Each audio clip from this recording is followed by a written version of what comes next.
Mika, can you hear me?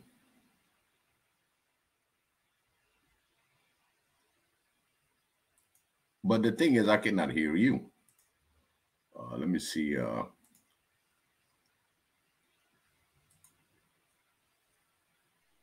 you cannot hear me because I got out of your show. Okay. All right. We're still live, as I can see it.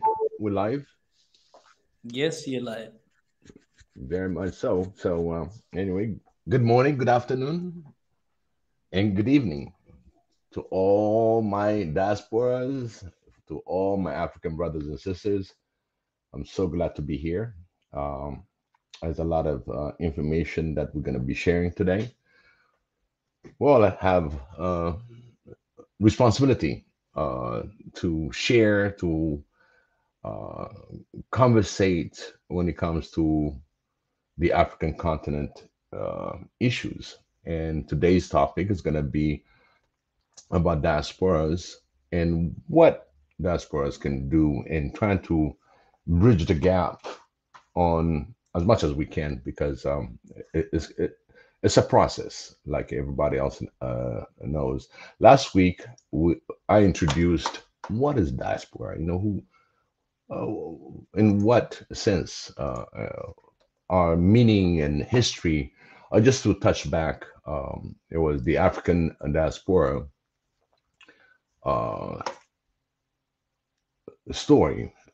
That means African diaspora is in the worldwide collection. It was a community descent from a native Africans or people from Africa, predominantly in the Americas. That was the topic that we started last week. Now we're moving forward and see uh, to bridge the gap, meaning to bring the diaspora and participate in the African programs, because we have a lot of skill set that's out there that is not vested in Africa. Why and how? And this is the gap that we're going to be discussing today. So, Mika, anyway, you there? So just got a little bit challenge on bringing you in. So our history, okay, and why are we bridging the diaspora? It's information that we have to understand. People of African immigrant diaspora are the most educated population group in the United States. That's one thing we need to know. And that 50% have bachelor's or advanced degrees, compared to 23% of the native born Americans. So that shows really uh, we've been migrated or taken from Africa and come to the Americas or any other nations in the West. Now we are really achieving our goals by educating ourselves. So 50% having a bachelor degree or advanced degrees, it's a lot. It's a lot. We're trying to bring that understanding of the advanced degrees and where they can participate and help Africa and Africans. So this is where the question came: what is the diaspora, and why does it matter? The diaspora is vast. It includes African living in numerous countries all around the world. So that means it is time for Africans in the diaspora to break free from their manufactured identity. I'm pretty sure that we're all going to be discussing on this matter and return to knowledge of self as an African. There's that gap to, yes, you're abroad, you live abroad, you gained your education, you gained experience on different fields. And that is, once we understand that, then we're gonna go to the question, like every time that's been asked, is it time for an African diaspora to break free from this so-called manufactured identity? So that means once you are abroad, you're there, everything change. You become American, you become French, you become Italian, whatever the country may be that you are in, or as well as you can see as African Americans, which they've been traded as slaves and been here ever since the United States existed throughout the history. So I was doing some little research, and when the question comes, is it time for African diaspora to break free?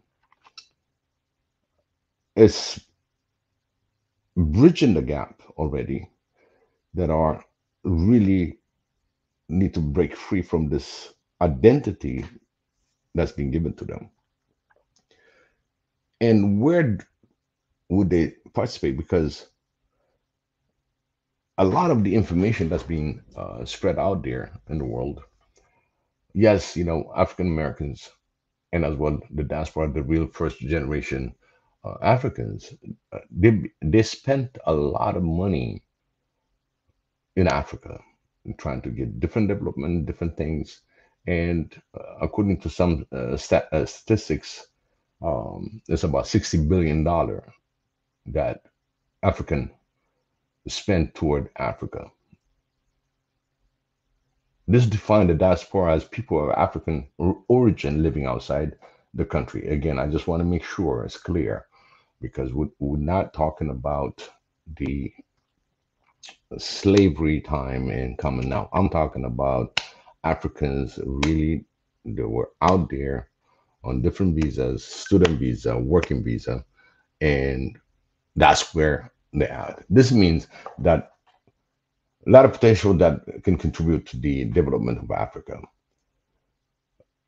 And we need to identify what are the area of improvement and what can the diaspora contribute to the African continent.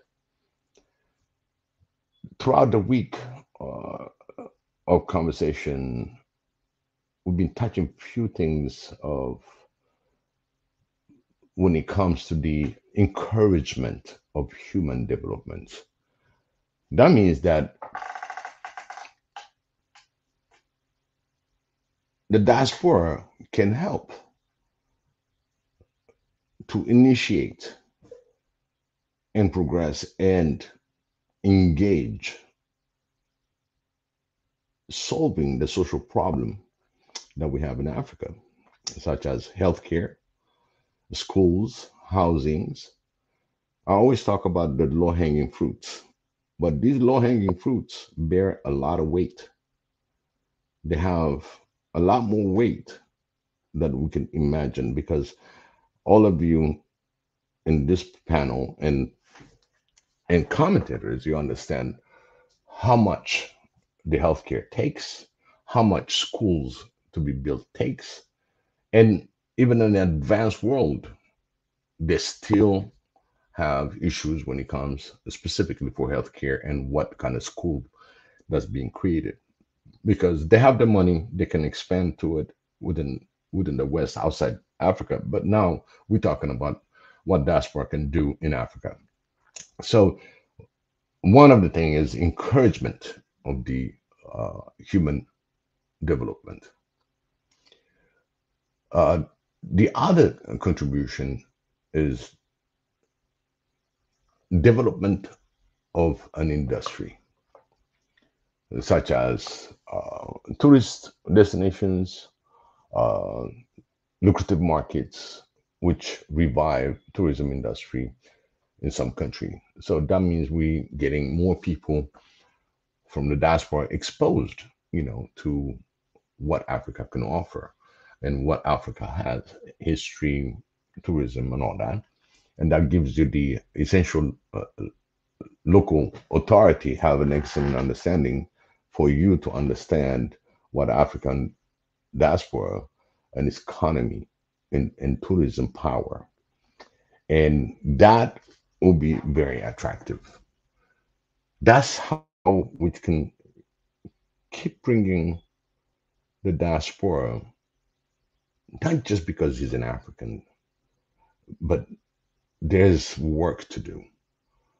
And these works can be from, like I said, healthcare, schools, housings, all the development that gives us an opportunity to grow with the infrastructures that we have and grow that infrastructure and make it bigger.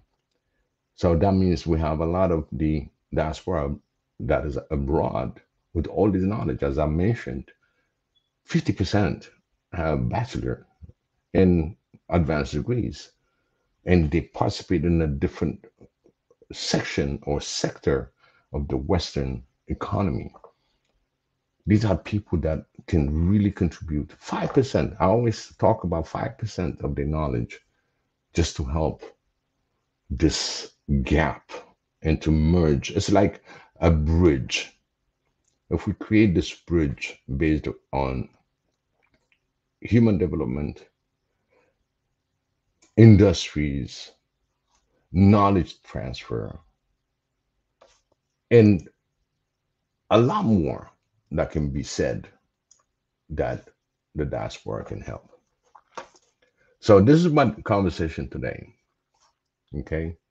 Is it time for Africans, diaspora, to break free from this manufactured identity? And if I can have anybody that can join this link and have this conversation, I'll be so glad. So I'm just going to put my StreamYard for all of you to join, and we can discuss furthermore. Tanzan, you there? Sam, you there? Sam, I was wishing that you might join me today and have this conversation. But again, that was a great introduction, Biggie. Thank you, Mika. Because it's the key. I'm learning a lot. Yeah, it's a key, and we need to understand. Always diaspora, but we need to create that bridge, and creating that bridge is the advance toward African growth, because we can pour all the money you want, but if it is not self-sustaining and cannot progress from there and bring more engagement from the local in Africa, it's just hands out. So we don't want hands out. We want a transfer of knowledge, hands on, and as well sponsorship, and people can help one another. And it's a great responsibility because, hey, in my case, I was challenged by another entity that is not African, and the knowledge that I have within the telecom sector and what I can do for the country. As I mentioned it, I was challenged. It took me 9 months. I put the document together and I stood by it. Unfortunately, that always, when it comes to the African development, is tied with finance, always with finance. And in fact, I'm not going to be naive about it, because everything that we have in the foreign as a diaspora that is available, and then there's some that it can kick back out to Mother Africa. There's no bridge to that. A lot of people try to do certain things, it fails. It's just there's no streamline of how you can kind of guarantee the diaspora and their goodwill and support their goodwill, because a lot of them try to help. A lot of them. But it's just what we see is just a tip of given money, and that money can only last for so much unless you keep putting it back. Again, like I said, over $60 billion that was noted that diaspora put in Africa. But that 60 billion, is it continuous? Does it have fruit that bears? Yeah, they start understanding now. It's like overcoming a certain problem that we have in Africa. It's overcoming the infrastructure, let's say like an infrastructure deficit, because we got bond loans, all that is tied in, and you'll be questioned from the African land. You'll be questioned like, yeah, you can put all that, but what does it mean in the future? How much do I owe you to pay back? So it shouldn't be that way. There's a sector where you put your money has to be clear on where it's going to be sent. The transparency is very important for the diaspora. Yes, emergency, we can help. Yeah, there's some famine, there's this, we can have this emergency funding. But before we get to that emergency funding, the diaspora has a good idea how to prevent those things. And having all these people collectively put together in a stream where they can help Africa better. That's the streamline we need to identify. We need to identify how can we say, okay, this is the highest priority. In the priority, we have this many countries. Remember now, Africa is a huge country. I mean, it's a huge continent, over 54 countries in it. And that says, any diaspora in a different region can apply his knowledge on any part of Africa, and at the same time that they can spread the same knowledge throughout the continent.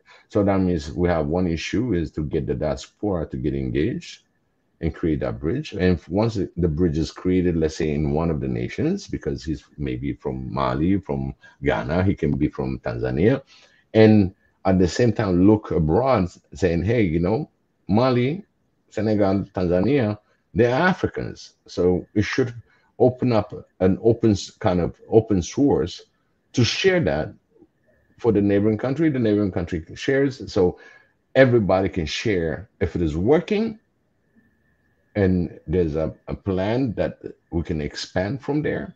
That's the thing that we also miss, the expansion, how to expand our knowledge throughout the nation. Because the guy that's doing the rocket engine is from Ghana, and he's going to build how to create your own, let's say, to launch your own satellite. And the satellite engineer that designed those satellites, he might be Ethiopian, he can be Egyptian. These two together can build what is required to have our own satellite. One of the things that we have in question is to have the geolocation using GPS, global positioning. We don't have that. We need to have our own GPSs out there, for example. That's one of the things that I can talk about on certain experience that I have. The telecom should be seamless. It should be borderless. You can hand over from one country to another country and still within Africa. That needs to be developed. The fiber optics, it needs all the backhaul for telecommunication or for communication, electricity, water. All this is important and vital for the continent. And if you look at in the West, everything comes through, as long as you pay your bill, everything is being delivered. But when it comes to the continent, you live in a certain area, even if you want to pay, since there's no infrastructure to it, you cannot get it. So now people that have that knowledge in these sectors, they can contribute to that sector, and it's like you grow from the middle and you keep growing toward the outside.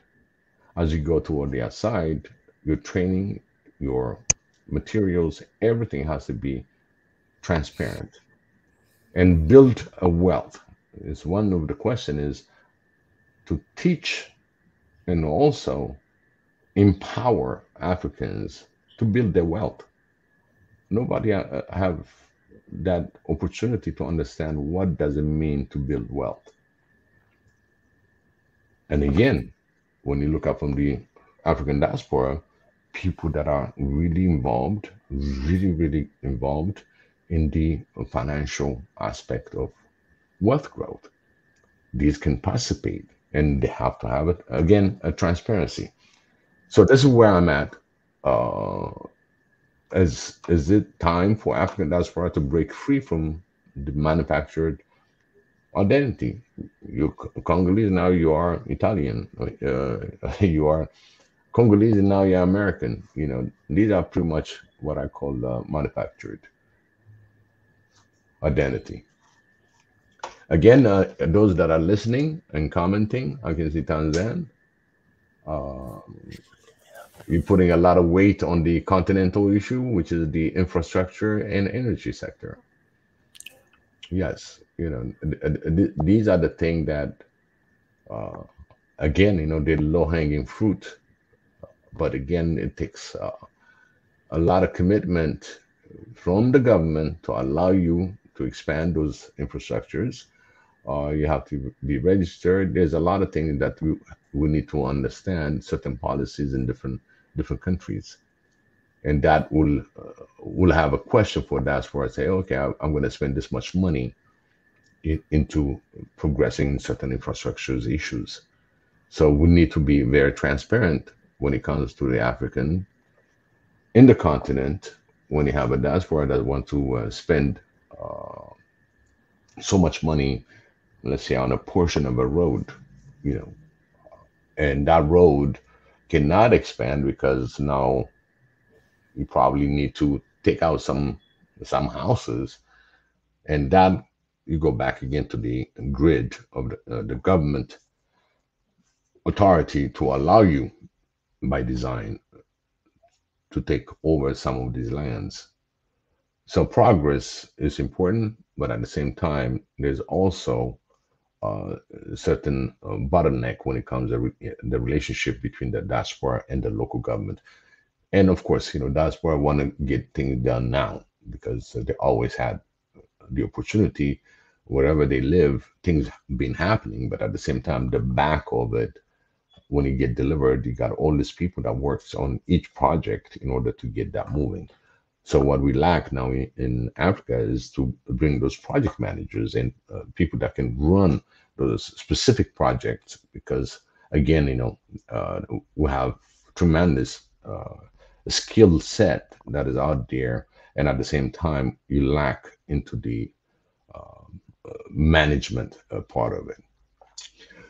The other thing that I want to bring into the table is the development of industry.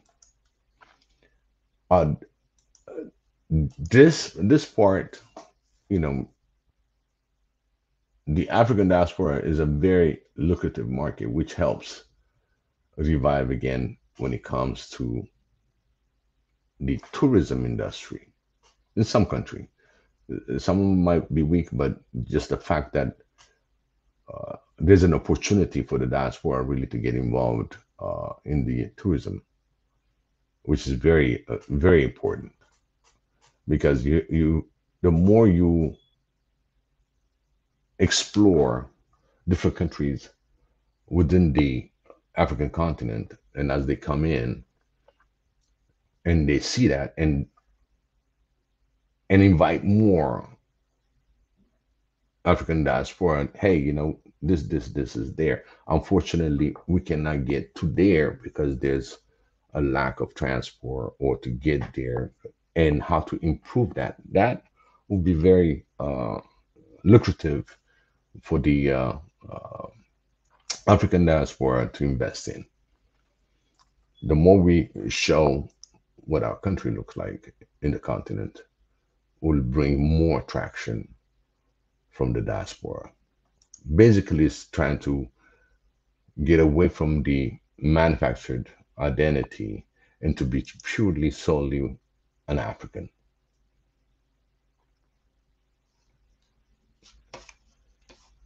So I see another.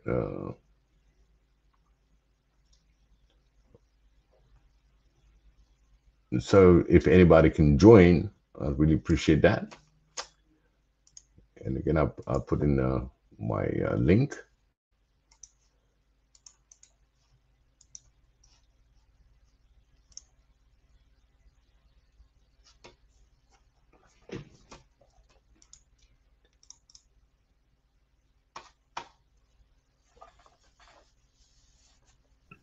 Yeah, Biggie, Yeah.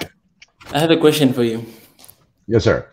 So all these what we call the manufactured identities, there are those identities that were pretty much given to us, Mm-hmm. and those that we decided or we choose to have. Um, what would you say about that? Like when you're talking about, is there a time for African diaspora to break free from manufactured identities? Are you basically talking about that the one that were given to us? But for that case, most of them are embracing. I mean, they are embracing those right now and accepting that, oh, this is me and this is us. We don't need to break free from that. We just need to embrace them and realizing that we are not like how we used to be, right? We are different people now. This is what we're living. Some people, they even feel more comfortable being called, like, let's say, Americans than being called African, even Mm. though their roots are from here. What would you say about that? Yeah, this manufactured identity is part of the system in the West. You live this many years, you get uh, citizenship. Basically, you became an African American. It can be Congolese American, Ethiopian American. But again, that shouldn't be, we show in the diaspora, when you bridge that, is to make sure that they really truly identify themselves as African. And even though they can be American, they still see themselves as African. The identity is there, it's manufactured because they're first generation to begin with. Second generation that I live in there. It's just how to break them free from that identity crisis. I'm an American. I'm Italian now, and it doesn't mean you can't do nothing about the continent. It's how to get them engaged beside this new manufactured identity and bring themselves humbly to the African continent and to help us building our African continent and bring it to an advanced status. That's how we're going to be looking for. So that's where it says, the question is between the manufactured identity, but at the same time, you still have a great passion of your country. That shouldn't be really limit you. And this is the question: how can we get out of that, and how to help Africa? So I just gave some point. We got majorly we got infrastructure deficit. To make sure that we are all interconnected within nations, 54 nations out there. One of them, Madagascar. We don't talk a lot about Madagascar, but it's uh, part of Africa. You're talking some of the islands that are on the west side. We don't talk a lot about those because they've been colonized and they still have, European influence on those islands. Let alone on those islands, now we have even in the mainland in the continent. Until recently, we still have the influence in the colonization of the African French colonies, for example. So all these things, they get certain identity, but that identity doesn't make you to forget about Africa because you are part of it. And how to bridge that? How can we bring a clear identity to the original identity, not the manufacturing entity from my side? This is what I put in.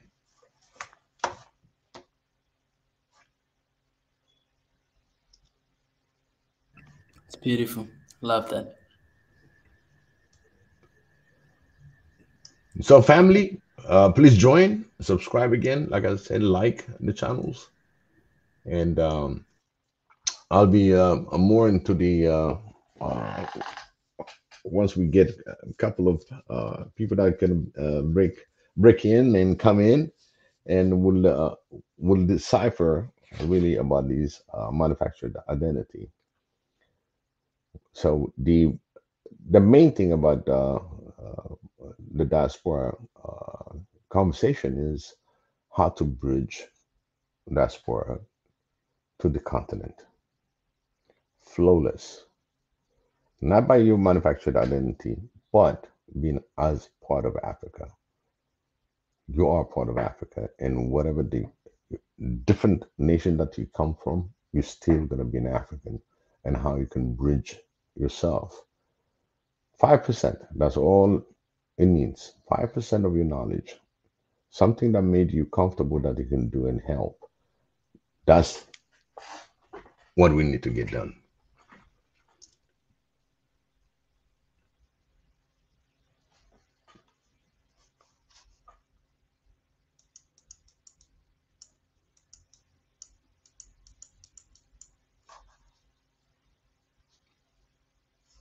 I'm trying to read around on the comment section.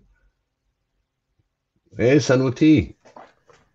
Yeah. Finally, I see her after a long time. How you doing, Sanuti? It's good to see you back. Yes. I gotta admit, the topic you're talking about today, it's very important. And it's really beautiful. I just hope we'll get more, a lot of opinions from the family and our people right here.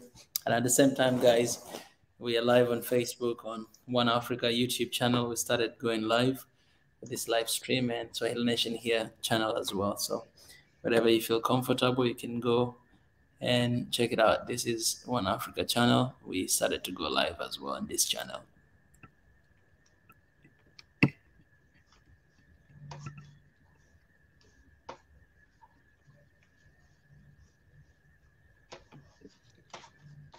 Okay, someone has a question for you here. Yeah, I'm looking. So just to be clear, how are we going to get the diaspora to give 5%?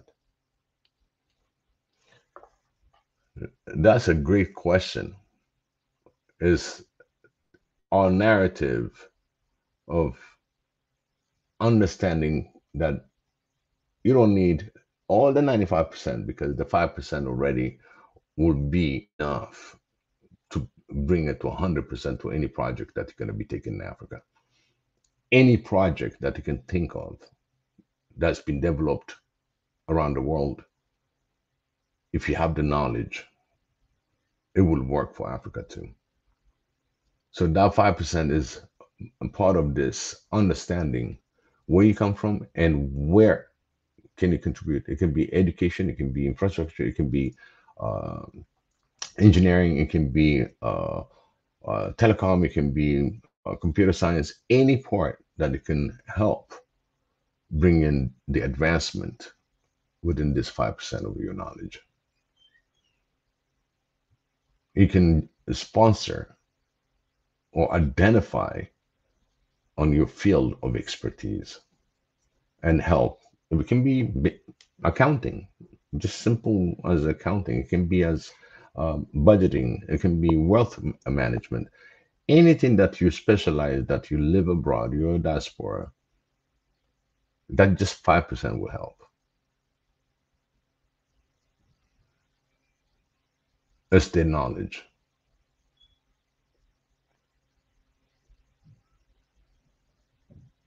It's the knowledge transfer, technology transfer. These are really, really important for Africa, because you can do whatever you want to bring the growth in Africa. The field is wide open. The healthcare system, bringing certain services that certain nation cannot provide. You have to leave the nation in order to get the healthcare somewhere else. It can be South Africa helped most of the healthcare issues because people travel to South Africa to get a better care. But again, we can talk about people that goes to Asian countries to get a better healthcare. Why not having not in the African continent? Within each nation should have all the facility they get to specialize on different things, just like any other countries in the West. If you got a heart surgeon, we should have heart surgeons all over the place in the continent. You don't have to move from one country to another. Can we do a remote surgery, which is an advancement in technology? Is there such thing? Yes, we do. But at the same time, if you got issues with getting electricity, then people that are working the electrical grid participate into helping those countries. So we get a lot of people. Hey, Tanzan, sorry about that. How you doing? Oh, I'm good. Very good, thank you. Feeling any better? A little bit, yes. I won't be too long, but I had to come in and, just show my support and yeah, good to be here. Good conversation. Thank you, Tanzan. Appreciate that. Always enjoy your show too. I'm one of your fan. I'm one of yours too. Yeah, when this topic comes from about that's right. Yeah, I look at some of the question that Sam asked. Really is it's very important question. That 5%. That 5% is just a thing that you read, but at the same time, it's really compacted. It's I remember that this knowledge that I got from about the 5% is from my father, and he said, we got all this knowledge living abroad. You know about the financial sector, healthcare, everything that goes around you. You have an experience, but you're not expert in certain situations. But you're an expert on a specific career that you've taken, and on that specific career that you want to share, it's not 100%, but it's 5%, because the Q&A itself, to pass through that and get the answers and the solutions, it categorizes in the 5%, because you have 95% that's out there that you spend about 20-25 years of experience, and you know more. And when you go home in Africa, you say, how come this thing is not there? How come this thing is not there? All these information that you're putting together yourself will help to constitute the 5% on your expertise. Yes. I would also say we could do a lot more, but we're not given that mission. I think when we leave, we just told go make it for yourself and your those around you and so on. We're not given this whole broader perspective of coming back and doing a lot more. So that's what we're starting to do now, and starting to realize that now we can go back, because when you leave, you just leave. You might come back or not, but usually you just go with the idea of making it. So I think we should become more deliberate and more focused, like you say, like even just having an organization. I don't know if we have one, that represents the people, but that's a beginning. We should have like a place where people can come and air their concerns and work towards something, have goals. So some says you start small, you identify a small project. That's a good way to start. Then you gather the people and the finance that's required. And then once you provide results, this will expand. I believe so. And I think that, for example, the Ethiopians and some of them have actually started businesses out here, but now they need to do more and take that experience back home, because like you said, you do learn quite a lot from traveling, from being out here, not just knowledge and experience, but you also learn how different things could be worked better. You have ideas how to improve services. So we do have a wealth of information and experience that would benefit the people back home. So yeah, I agree. And I agree with Sam too, that you should have a vision, even if it's a small project. Let's just say, you're going to sponsor 10, or build a school or build a well or whatever it is. Once you give people a reason, I think it will be easier to gather them around and give them the purpose. And most people, I think they would be willing to even give a certain amount. You see how much, people send back, how much people are still in touch. Even the people who have no intention of going back, they still keep up, they still, feel a connection. So we should take advantage of that for sure. Absolutely. And one of the things that I would add to it is the transparency and the way businesses are conducted in the continent versus in the West, which is streamlined. And still the West has the red tape and all that, but some of the simple things that could be achieved, it became very cumbersome and complicated when it comes into the continent. One, to understand your identity, what you are, and all that. But it has a lot of issues that you cannot do certain things the way. Okay, I need to file for this. I filed it. There's a process, but you filed it, but there's no return. That's when you have a concern. Yes. Yes, all the red tape. How can we get the diaspora that's coming with this great idea, and then facilitate them in what they call a super highway? Give them a priority. People that can really look into understanding or the connection between. It takes another diaspora to understand another diaspora, meaning that he knows.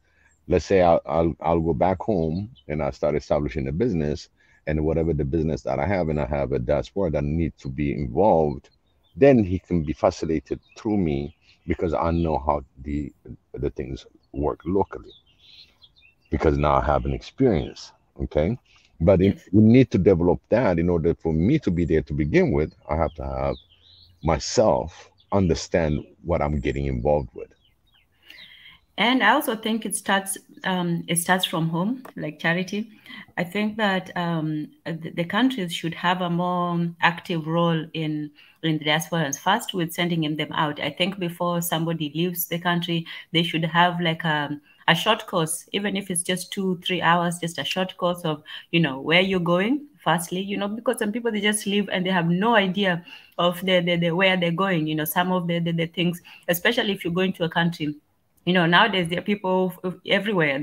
There's people in South America, North America, Asia, all of that. So people just go in with very little information about where they're going. So I think that the people back home, the embassies or the government or whoever, they should have like a course, just a 2-hour introductory course to where you're going, what you're leaving behind, and your duties when you come back. They shouldn't just send you out there, to on your own. They should instill this sense of responsibility to the people who are leaving, so that they can come back, that they know, remember, that they have to come back, they still have a duty of responsibility back home.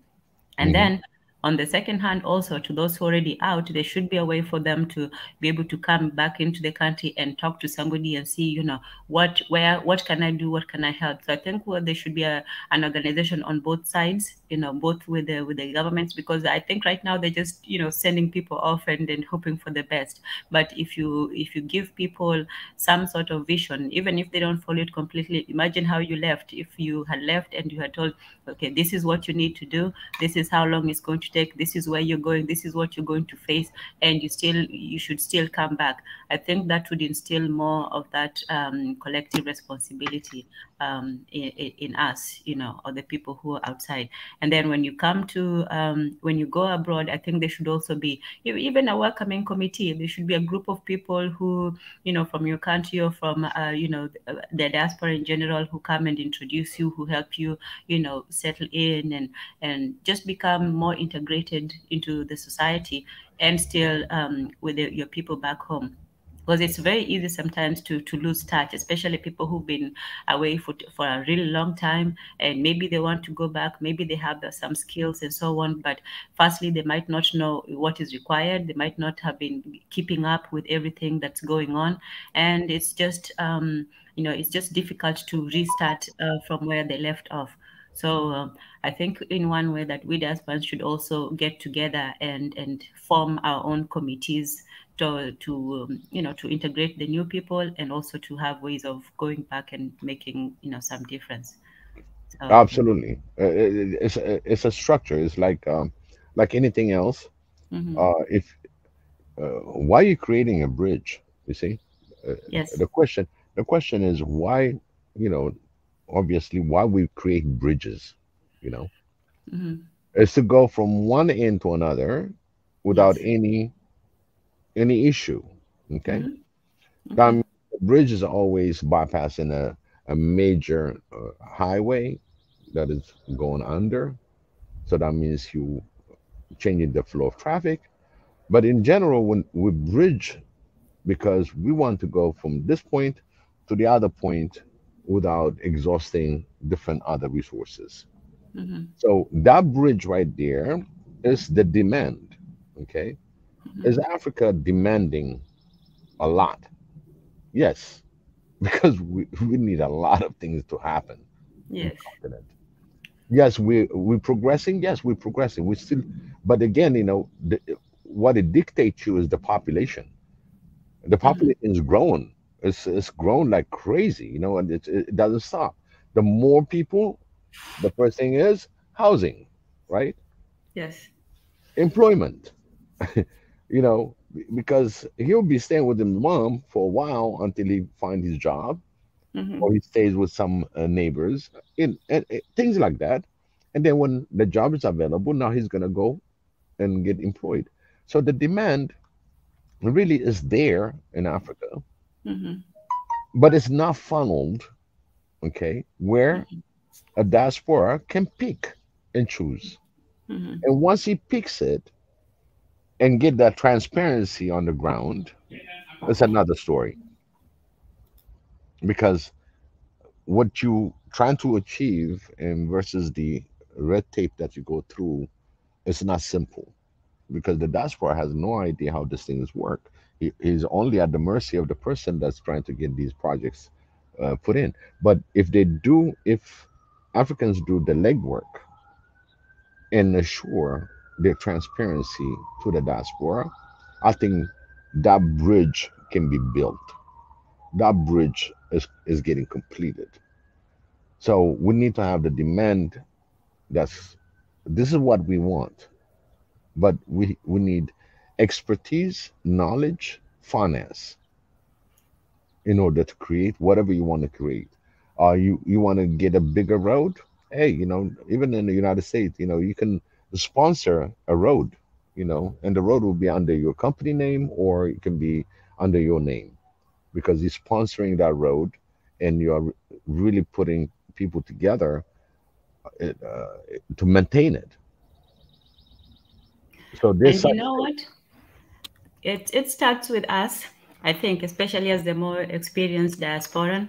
I think the first people who really realize that need is those of us who've been here long enough, who've gotten the education, the experience, and we can see what is missing. We can see the strengths, that we left behind, but we can also see the holes that need to be plugged in. So I think the first thing is that let me say, the experienced diasporans should form a sort of a committee. We are the responsible for the people who come in, and we're the responsible for helping them to transition, helping them to, because finding your way into the system is also a big challenge.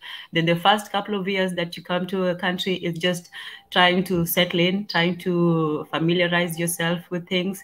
And then maybe the next couple of years, then you sort of get a hold of things. And I think for me, it takes maybe 5 to 10 years to really get comfortable. So after you are established and so on, I think that's when we should have an organization. It starts from here, and then now we start building the bridge back home. So we prepare the people who are back home, and we start engaging them more. So I think this is a responsibility that and a challenge that we should really take seriously. Correct. Yes. The other thing also, the nation government issues different places where you can invest. You'll go to any of your local embassies and stuff like that. They will tell you what is available out there. If you really want to invest your time, money, whatever that you want to do. But again, now that we have a foreign identity, at the same time, there are certain sensitive issues that you cannot participate because of your citizenship. Okay. Yes. And you're more comfortable. Exactly. So, yes. Let's say if you go to Ethiopian embassy, yes, you're Ethiopian and whatever that you're going to be trying to invest and everything else. First, you are treated to begin with like an American when it comes to the country, because you're always going to have to go through the process of obtaining different form of IDs and identify you are Ethiopian, but at the same time you're American.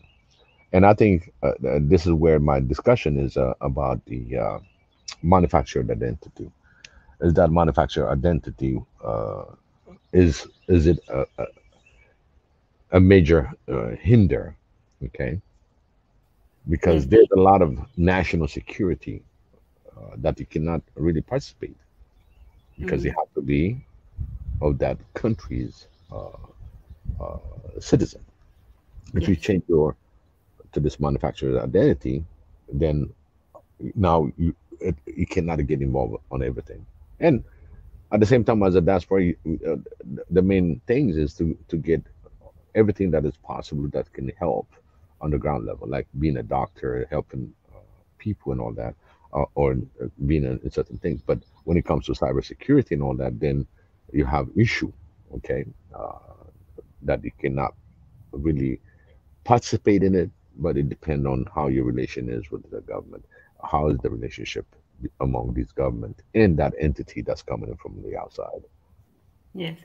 Biggie, I am so sorry, my brother. I have to step out for maybe 20 minutes, but I will be back as soon as I can. And I think also while I'm out for a bit, maybe explain to the audience, what we mean by diaspora and what we're trying to do and so on, because somebody in the comment section is trying to understand it. And yes, I think we owe them a quick explanation, but I will be right back as soon as I can and to continue the conversation. Okay. Yes. And my apologies. I see. Yeah, I see. Talk truth. Yes. That's one of the things it says. What are you talking about? That the diaspora has no idea of how it works. Yes, And because the two, diaspora is both the people who left recently and also the people who had left a long time ago. So maybe we should delineate a bit of the difference between that, just for just for clarification. Yeah, one thing that uh, one of the things that I want to ask is in the same, it's an ask, but at the same time, what we're trying to talk about is the bridging of the diaspora. Yes. I didn't say the diaspora has no idea. One of the things that we have to understand, yes, diaspora have ideas, but at the same time, the bridging to really work in the continent and trying to establish themselves, it takes some times. And at the same time, time is the essence of of everything. Are they going to meet the deadline? Are they going to meet on what they need to do? I didn't say diaspora doesn't know, have any idea how it works. It Yes, should. and to the people in the channel, please do feel free to come on. Sometimes maybe somebody might not be making the point that you want to make, or that you feel is important. So by all means, come and state your point, and we're all here to understand and to learn, to share information, and like you said, most importantly, to build bridges. So yes. Your ideas are welcome. We're all here respectful, and we're all here eager to learn from each other. So Exactly. yes. So I'll be right back, Big E. But this is a fascinating conversation. I really wanted to stay, and I think I saw Marie Antoinette. I hope she can hear. Oh, greetings, Sounds Bantu. Greetings, Yeah. everybody in the chat. And yeah, I'll be right back. Give me maybe 20 minutes. Yeah, and then again, Sam, thank you so much for saying, "Hey, talk the truth with Shweni. If you know something, this is where And you're invited." thank you, Sam. Always reliable. Thank you. Yeah, very much so. You just have a little short and talking, and I'm out. I mean, everybody can be out if we don't conversate, and if we don't have a conversation going. It's always going to be the same. Never, nothing changed. But our conversation is going to lead to something else. I'm looking for leadership. I'm looking for somebody that's going to say, "Oh, okay, I got this." It's something that it can be a few of us here and there, but at the same time, we have the power and understanding to help one another and bridge the diaspora to the country. There's a lot of people that have been involved in the African affairs, helping Africa, but is it good enough? That's another question. There's plenty to work, plenty to do. Senu, welcome, welcome, Hi. welcome. How you doing? Good, good. How are you? How's Doing everybody? good. Oh, so far Um, so good. Thank you so much for joining me yeah, on this you're welcome. My diaspora pleasure. conversation. Yes, yes. Very good, interesting topic. Very deep topic. I wish I could. Yeah. So I'll do my best to stay as long as I can. I'm in between works, but miss you guys and always want to support and be part of the conversation whenever I can. We really missed you. We really Yeah, missed me you. too. I miss you Yeah. guys as well. Actually, you were a topic last. I believe it's on Tanzan show. Where's Sanity? Sanity, people were Oh, asking. So I'm so glad that he joined me. We are in yes, for big yes. competition. I Yes, don't know if you yes, heard yes, yes. Mika said, "Hey, we're in competition, so Oh, make sure that we get the best shows on every uh, topic that we can get." So yeah, thank you. you guys are doing really good topics. It's necessary to conversate, to open the dialogue. We should have so much participation. We shouldn't only come in if it only fits our narrative. Right. But I understand people have work to do, and I get it. Even myself, that's why I try as best as I can. But yeah, Oh, sometimes absolutely. life, you get, yeah, you get. And a few sentences, a few paragraph that you can really put certain things in motion itself. It's a contribution.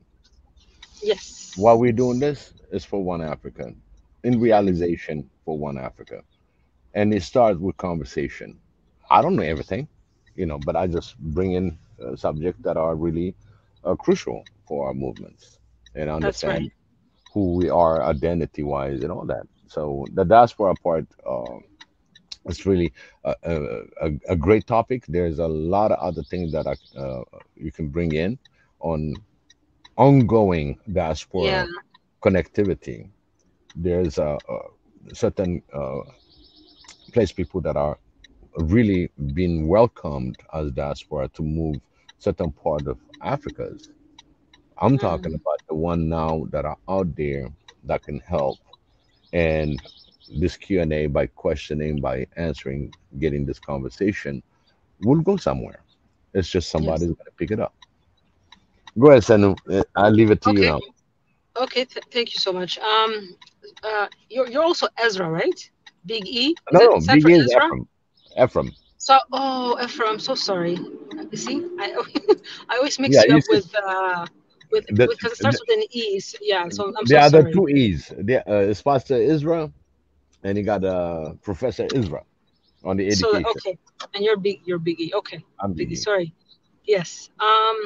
So my contribution, it is a heavy topic, and I don't shy away from speaking truth. So I guess Swahili Nation is really pushing the brutal honest, right? Yep, So brutally let's honest. not be brutal honest. And hopefully people listening, and we're not going to be in our feelings, because if we speak the truth and what needs to be addressed, then we can move forward and learn from there too, right? So Absolutely. yeah. So my thing is, that's a heavy topic. Identity crisis, or identity, like, our when you say that, because you can go so many ways, right? Hmm. um to me, how I perceive it is knowing yourself, right? uh Knowing yourself, whether it's spirituality or in anything that you do, because it does affect your daily routine, who you interact with, your beliefs, and all that stuff, right? So me, I live in Canada now. Yeah, I have a Canadian passport, but I don't really, I mean, I'm a Canadian by paper, but I'm African no matter what, because I was born on the African soil. Hmm. Even my children, even though they were born here in Canada, their birth certificate is here, but they're also African because they carry the African DNA, right? Hmm. So, and sometimes I feel, I'm going to speak for my community, the Eritrean community, Ethiopian community. We're the same people, East African. We're all the same anyway. But if I go deep into the East African community here, like just seeing, they have some serious identity crisis. Hmm. And me too, until I question things, right?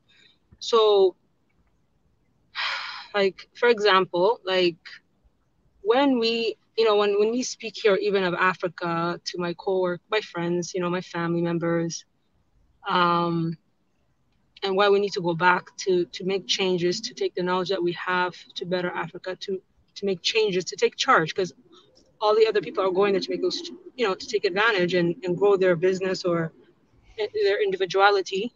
Um, they automatically dismiss Africa, or they'll say, "Now, when it gets better, then I'll go. When things get better, maybe when the government changes, I'll go, right? Right. Or when when there's better roads, or corruption is not there anymore, maybe I'll accept my Africanism, right?" Hmm. So the thing is, um, if we don't if we don't make the change, if we don't take the initiatives, who's going to make those changes for us? And again, it starts with conversation.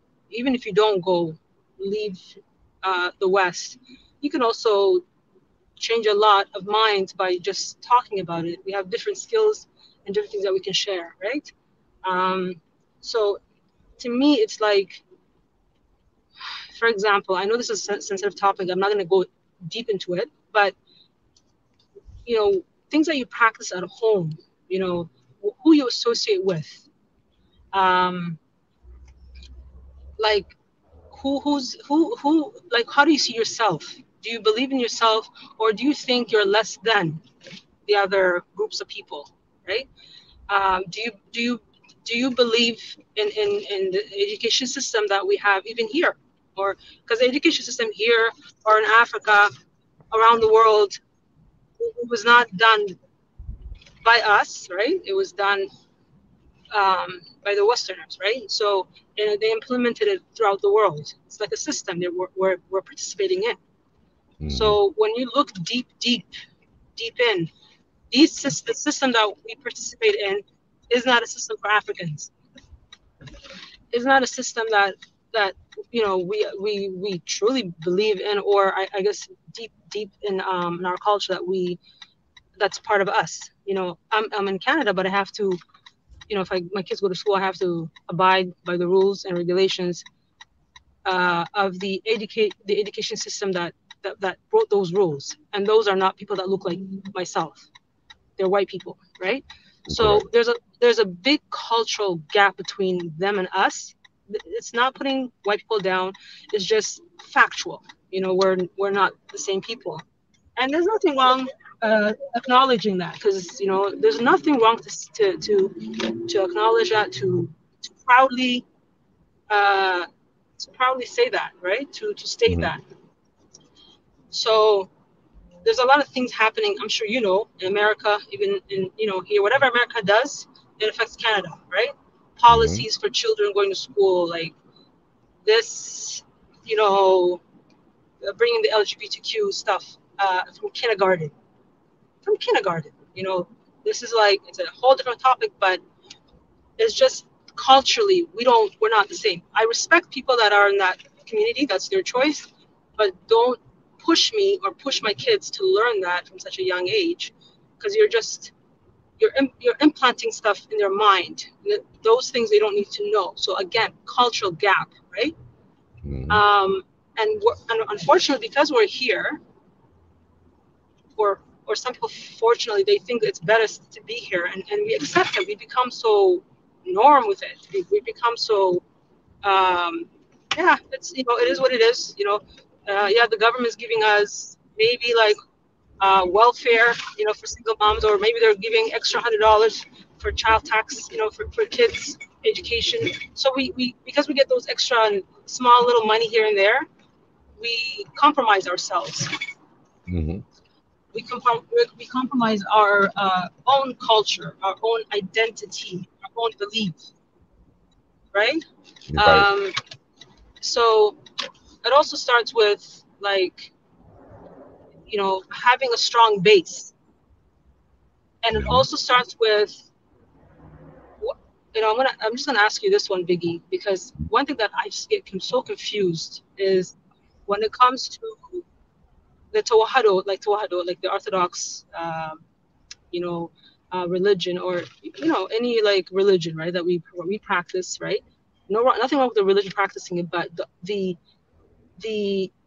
pictures that we use in our house, those don't look like us. They don't look like us.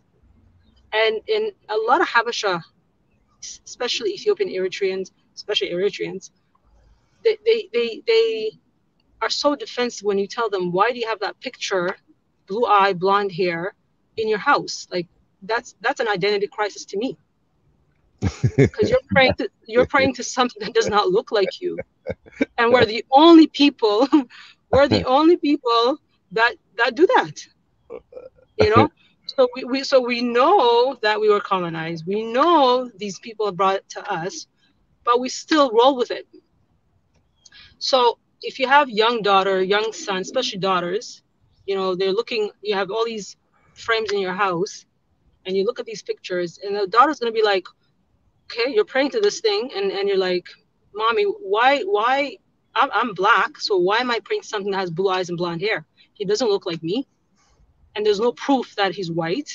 In fact, it's the opposite. Why do we continue to perpetuate that? And we can prove, even if you go back to the Ethiopian churches, the old churches, the pictures that are painted, even in Turkey and Russia, it's black people. That's why it's so important back to know our identity, our history prior to colonization. See, once we know this, I think as a people, we would be stronger together, and we'd be so proud to love our skin. We don't need to bleach our skin, because that's also an identity crisis. That's why they do these things, because we think the lighter the skin, the more beautiful you are. The straight the hair, the more, you know, you're more accepted socially. No, that's not true, right? So how do we change this mindset, right? Because we got to delve into that, you know. It's not about religion. You know, you can believe in rocks for all I care. It doesn't matter, right? I'm just saying, why would you put something in your wall that does not even look like you? And that's a lie, right? So why would you continue doing that? And why are we not waking up as a people? These things, you know what I mean? It's also prevalent in Ghana, Nigeria, Kenya, you know, like everywhere in Africa. Like our minds asleep. We're asleep. And then we think that, you know, so that, whether we like it or not, that is a big part of the identity crisis that we're facing, you know, because I don't like it's very common to not trust your black brother or black sister to do the same thing, to work together. But if you know, another race comes along, you're more trusting.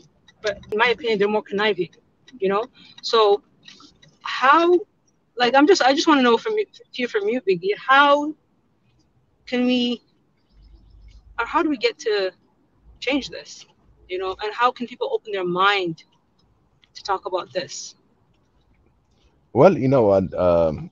When it comes to all these pictures that's been printed in blue eye blondes and all that, and I think it takes a lot more from the deities and the diocese to really put it together and say, hey, listen, you know, these pictures are not in representative of the actual person, you know, and that has to be discussed. And I've seen now changes, even when I went to Israel, and you know, Virgin Mary is black, you know, and is printed in a silver background, but at the same time, it shows darker skin. It doesn't show the blue eyes or anything else. So it's something that need to be addressed within the Yeah, autos, and even the you know, Catholics that uh, you talk about, you know, the whole pictures, what they represent is old. It's not the same picture that you're supposed to have. So in order to change that, you're talking about the whole congregations of the world in Christianity to identify no, the true colors. yeah, like practice the actual whatever the religion itself, like that's no problem, right? But we know even when they do the description, right? Like if you want Correct. to go with Jesus, they describe him as bronze skin, right? Bronze, Hmm. right? Wool hair. Wool means curly, kinky hair. So it means wool, right? It says that Right. in the Bible. Right. So is it because we're so brainwashed that, you know, it's so hard to let go, that we you know, we feel like we need to be accepted or acceptance of it, you know, because we also have a colorism problem within our community, within Africa, right? And again, this goes back to knowing who you are, to knowing our true history, not history told by the power that be that's in power now. Because you have to also, people have to think that to continue your power, or to continue to stay in power, you got to continue that lie. You got to push and fight for that, you know, continue that narrative, right? But that's why you got to dig and look elsewhere. You cannot continue asking the white guy, oh, okay, this is the history is a lie, can you give me another version? Maybe research some more.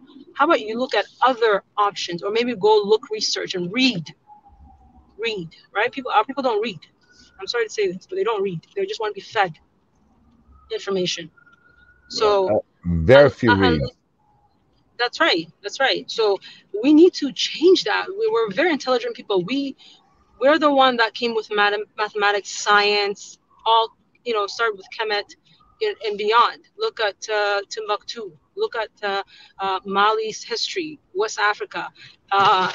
It's called Egypt now, but before Egypt, it used to be called Kemet, right? Prior to that, Sudan, that whole area of Sudan, Eritrea, Ethiopia. There was no Ethiopia, Eritrea. Like, we're all, we're all one people anyway, regardless. We were divided, yes, by borders, but we're all the same people. It's very similar culture, So I'm just saying, like, like if we as a people are going to change or make actual change and better and have a better future for our children, we have to know our real history, not history told by Europeans. No. So that needs to change. I agree with you. We need to focus on that. That's so important. And then we shouldn't feel apologetic to know our own history. We shouldn't feel like, oh, maybe like, we shouldn't feel bad to make the other races uncomfortable, because we're trying to figure out who we are. And if we look deep, for, like, Africans, what has they've gone through in the past, we're very strong people, because to be able to survive till now, because based on what has been done to Africans, we should have been eliminated, to be honest. Correctly. Earth, and at the same time, to add to this conversation, is that even though, let's say, when it comes to the Tohado and everything else that you bring in as Ethiopia kind of shrink, because the whole Africa is pretty much Ethiopia, and it shrunk by colonization, separation, religious way. So the influence that they always add, oh, you know what, this is the picture that we have, so they accepted it, But again, deep down, they never look when it comes to the spirituality. It's not the picture that matters. It's a deep inside, They. No, yeah, I hear you, Biggie. But you know what? I don't want if to you ask them, if you really deeply ask them, anybody that had the white Virgin Mary with the blue eyes and all that, and Jesus, the same thing. If you really ask them, point blank said, "You think Virgin Mary looked like that?" And I got the answer. The picture is just a symbol. But you know what, Biggie? Can I say something? The way I hear what you're saying. Would answer you. No, I hear what you're saying, and I understand. I get that same answer when I ask people here. It's just a picture. It doesn't. Yeah. Actually, no, it's not just a picture. Then why don't you put a black Jesus then, if it's a picture? To remove that, put black Jesus, right? It's just not a picture, because mentally, it psychologically, it affects us. Because the thing is, yeah, that's why you see even magazines, because we don't control we don't control these big corporations or these magazines that you see, TV commercials.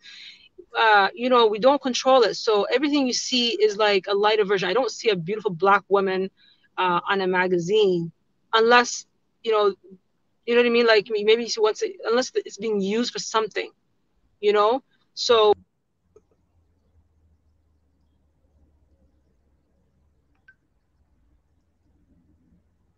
oops, we lost something. There she is. You're back. Hello? Sanuti, can you hear us? Sanu. Can you hear me? Yeah, we can hear you now. Oh, sorry about that. Yeah, I don't know what happened. Yeah, so I was just saying that it's all about the mindset, and knowing our true history and loving ourselves. Because if I love my brother and love my sister, I will. If I love myself first, right, and I'm comfortable with my own skin, I will work with you. It doesn't matter where you're at. I will work on projects with you. I'll be happy to, right? And we need to work together. I know we've been damaged. We've been divided. There's so many things that has been done to us. We've been lied to, so many things, right? But I think the first thing is to love yourself, love who we are as an African, and also to accept truth, to read. Because the thing is, when you ask even a priest here, they don't want you to ask questions. Just take it as it is. Just believe it. You know, and the way I grew up, you know, I don't just take things for what it is. I have to research it. I have to look into it. And it also doesn't make sense. You know, you got the Hindus, they have their own. You've got all these different people, right? That's why the Chinese are strong, you see? Because Christianity, they brought it to China and they said, hell no, stay away. And that's why they're so strong as a people, right? And that's why, even though I don't agree with what's going on in China, but they're collectively, even when they leave the country, they work and they bring the money back to China to develop China. When they go to Africa, the government sponsoring them, but the money is back to China. It's not spent in Africa. They're taking the wealth. They're taking everything. They're sweeping it clean, but they're taking it back to China. Why can't we do the same? Why are we so quick to, you know, to like feel so, to betray our own so fast? I know we've had it rough. You know, like nothing's given to us. We have to work for what we've got. We don't get loans when we want to do business in Africa. It's tough, I know. But at the same time, there's so many opportunities that you know, so many things you can do because God has blessed Africa in so many ways. The other people see it, but unfortunately, we are having a hard time seeing it. And so I think going back, if we knew the warriors of the past, if we knew the women and the men that fought in the past before colonization, we need to know, we really need to, I wish, you know, like, we really need a good history lesson on prior to colonization, so people can see what we did and who we were before we got infiltrated. Because we were so kind, we welcomed everybody, but everyone is not like that, and we're still like that. Even when we're here, I'm in Canada, I still cannot leave that Habesha, you know, that thing, that African mannerism. I'm not rude to my elders. I respect them. If I see, I move my seat, I get up. You know what I mean? Even though like elders, you know, like here elders in Canada, they're treated like no good. They're not treated with respect. You know what I mean? There's no way back home I would even hear that I would speak to my mom, to my dad, you know, like a certain way. The kids now, it's a different story because they've been westernized the way we think. You know, even though I was raised here, but I still have a strong upbringing from my parents, right? So and I came here when I was 9. So even though I had that African, right, and then kind of became more Western, but then when I got to know more of my history, then I'm like, hey, you know, that woke me up because I wasn't always like this, right? So I think it's just when you know your roots, especially our children that are in the West as well, because you see the kids that are raised here, because the Africans, they left Africa for a better life for their children, right? But they never taught, whenever they speak, I don't know if this happens to you, but whenever they speak about Africa, it's negative. Even to my dad, if I tell him, let's go invest in Africa, he's like, are you crazy? You can't, like, you know, it says this is that. He'll say, you know what I mean? He'll say this and this. I'm like, it's not only Eritrea. You can go to Ghana, you go to Nigeria, Tanzania, and it's foreign to them. They're not really, and it's not their fault because they were not, I guess, exposed during the education when they were being educated. Maybe they were just, you know, in their own little country, right? But now the young people here, they're more exposed to social media, everything, right? And I think, especially as parents, I'm focusing East African, but any Africans, we need to really teach our children to love Africa, to love our own. Because if we don't do that, the kids here too, when they grow up, they're being more loyal to the Western way of life than Africa. You know, or they're like, oh yeah, I'll go to Africa, I'll do business there, but if I have kids, I'm going to bring them back to the West to get their citizenship. Why? See the state of mind.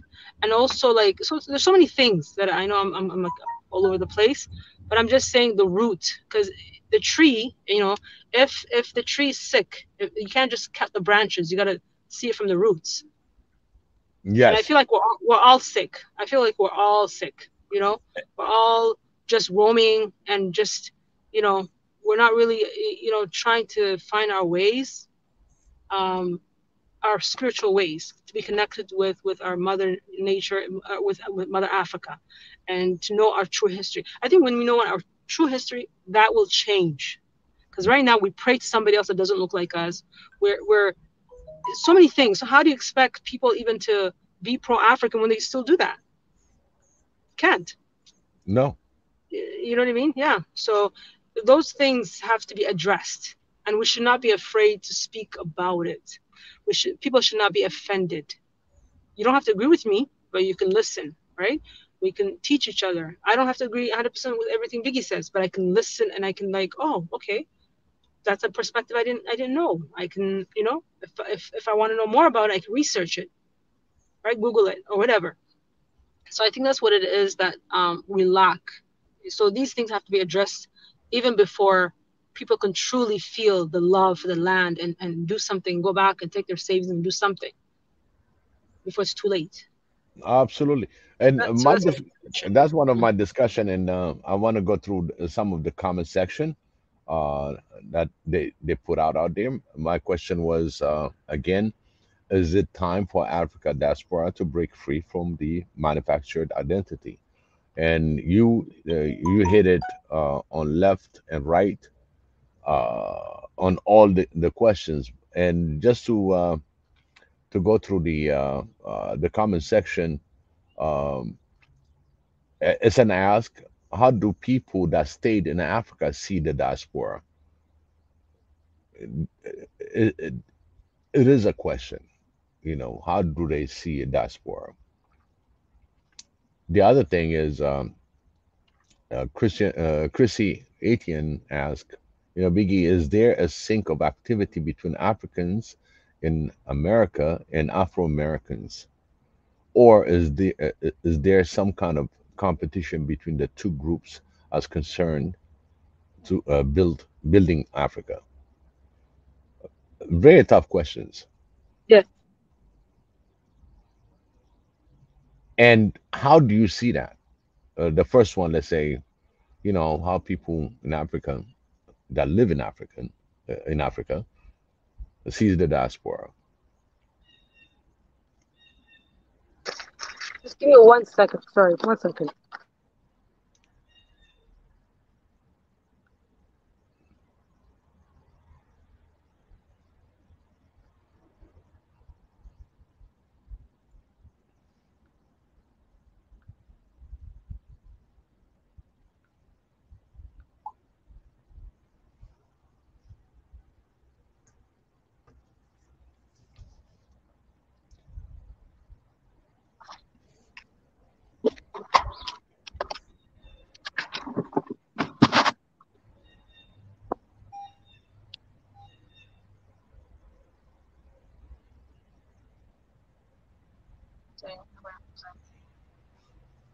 Hello? Can you hear me? Yeah, I'm here. Okay, sorry about Can that. hear Yeah. you. That's okay. So you asked a question, right? What was the question? The question is how Africans in Africa sees the diaspora. How Africans see the diasporas? Yes. Well, so in my opinion, I think there's of course a disconnection. So they just see us. I think for most part they see us like, you know, privilege, right? They might see us, you know, that we have, even when we explain to them the struggles that, because it's not easy living in the West, in all honesty. Mm-hmm. It has its challenges. You're constantly paying bills, and the bills are so high. You know, everything is, you know, grocery, all this stuff. So I think they don't really, unless you live here, you don't really get the life here. So to them, they might see us just maybe like sort of a bank, you know. Some people, right? Not all. We're privileged we have the money, the means, but not necessarily. But I think now with the social media, I think people are seeing, we're talking about our issues here. We're getting more connected with the Africans, and so I think there's more of an understanding. But I don't know if they see us as I would like them to see us as their brothers and sisters who can help them partner in developing Africa, right? And then like I would like the diasporas when they to help Africans to develop and help them grow, not just take advantage of them or treat them less than, right? Just because we have a little bit more money, maybe. And how long did it take us to save that money? Really, so there is a disconnect. But I think the more that we conversate, the more that we connect with the Africans and diasporas, the relationship will get better, right? But now I think there is a bit of disconnect.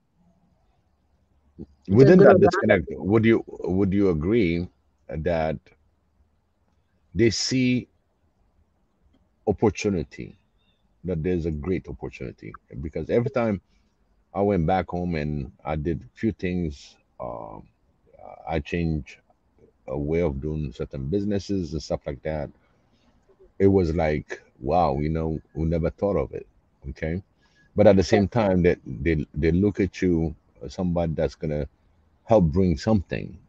I think the way I see it is like the diaspora is a hope uh, to help Africa in need, and that's what I see, that African sees us, the diaspora side, as hope.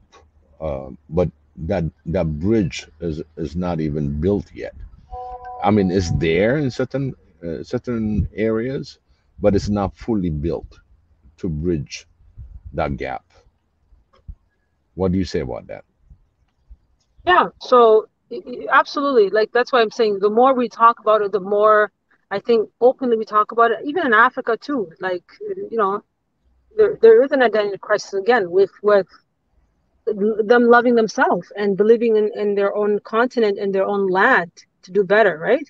Because I don't see the change will not happen from the top down, right? It will happen from people like you, myself, like yourself, and just regular citizens connecting together. And there's so many great things happening, so many great things happening, but we need to be on a larger scale, right? And I think the more the diaspora willing to go and share their skills, and if they don't have the money, the skills to teach, because in my opinion, I feel like even the Africans that went to school in Africa, they're more like intelligent even than us that went to school here. I can't even do math. I have to use a calculator for simple math. So they're very intelligent, but the thing is they have lack of believing in themselves, lack of confidence, right?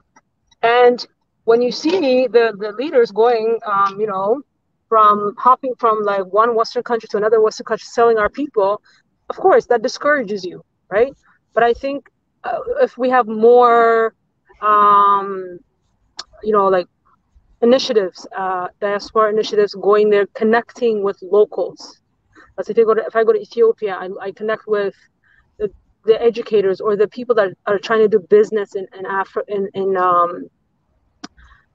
Ethiopia, for example, right? You connect with them, you learn from them, we share ideas, things, techniques, and partner with them, and have this actually as an example and show it to the world, right? We don't have to share everything online, but like just to show the people, like, this is what's happening. Like, okay, I go there, I meet somebody in Ethiopia and I do something with them. I go to Kenya and I partner with them and I do something.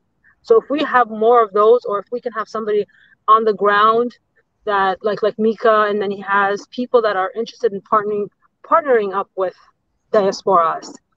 And they don't have the funds. We may have the funds and the skills, but they have skills too. They have skills. They've been doing things. It's not necessarily the West is the way, The hard way, actually. You know what I mean? They work the hard way. Right? So the hard way. Yeah, the hard way, exactly, yeah. So if we open our mind, open our hearts, and love our continent and believe in the wealth that our continent has, because it's a very wealthy continent, and we can live a sustainable life. We don't even need all these things that the West puts in our mind, right? We don't need no fancy car. We don't need the most expensive car, house. material, bags, all these brand name purses that Western people, I mean African that live in the diaspora buy. It just, to me, I was once upon a time when I was in my early 20s, I also, you know, kind of a little bit fell in that trap. I was very good with money from long back, but I also wanted some nice stuff. But I'm like, and when I look into it, I'm like, okay, I'm gonna buy a $300 bag, like a European name, like I don't know, like Gucci bag Brand. or something, right? Brand. $400 or $500. I'm like, are you like, when I can go to Nigeria and they have this leather, like real beautiful leather, maybe even less than $100, right? And I can buy such a beautiful thing, but I'm just paying for the name. If people can just wake up, you're paying for the name. So to me, I'm beyond that now, right? Of course, because I'm totally awake, right? Right. I would never ever in my life spend money on brand names. Never. I like quality stuff, but I'm not gonna spend that money. No, hell no. So But you know, a lot of the designers that came into the European markets are stolen from Africa. of course, All of them. You're talking about Cameroon, like Gucci, you're talking about all absolutely, these because absolutely, and they're making money off of our ideas. I'm sorry, but the exactly. everything, whether we like it or not, once that's why I say to you, that's why I say, instead of me just babbling, people, if they look into history, don't believe what I tell you. Look into history. Look By the through way, history. Yeah, Zanuti, not Niall yeah. Samson said, you are not all over the place, lady. You are So hammering the nail on the head. So yeah, that's the and comment again. thanks. Johnny Johnson, anyway, again, thank you so much for joining us. He said, a lot of the stuff we have been educated by our colonials, masters, and we are Rhodes scholars and Fulbright Quakers, Uh, Catholic, Angelica, and Jehovah Witnesses, uh, Mennonite, Universalite list, and everything, but on Africa diaspora. mhm. So, by the way, Johnny Johnson, again, I really want him to join us because. He's been commenting serious stuff, and at the same time, just one of the things that I want to make a show out of his 47 years marriage to the same black woman. Okay, that's how he puts it. And again, there's a lot of things to learn from him too. It's a wisdom that we need to share. And I see him on the comment section a lot of times. And again, Johnny Johnson, thank you so much for joining us. It is a great man that really, really put certain things in perspective. We would love to hear you if you can join us. I'll put the link. Um, it's amazing stuff that you can see what he puts in there. Thank you again. Yeah, I, I've I've put the African diaspora diffuses in their country of origin the know-how that is acquired while maintaining relational networks, which simplify the continuous sharing of knowledge. To do this, the host country must sufficiently absorptive capacity against the repats. In addition, those with proven talent must be able to integrate to the local labor market into positioning in line with their knowledge and skills, overcoming the infrastructure deficit. To do this, bonds loan aimed at expatriates are likely to help African states to mobilize the necessary resource. These types of mechanism has already been put in place in India. Imagine in India, and the result was proven to be a success. So these are certain things that tools that are out there that's been given to us, but not it's not being used in Africa. So this is a quote in contrast to Kenya, Rwanda, or Ethiopia. The result more mixed. Nevertheless, it's essential to keep in mind that these bonds are able to finance infrastructure improvement project while contributing to the development. And there's so much out there. What I try to do in this conversation is to bring all these successful stories and the possibilities in this conversation. I don't need 1 billion Africans to participate to come up with the same result, and you'll have 900 million people that's going to say the same thing. We just need those few that can excel the bridge of the diaspora in the African continent. This is my take. Yeah, and Biggie, you are actually making, sometimes it's not even the few, like the number of people that are listening now, we will also impact, share with others, right? So you never know who you impact, who you change.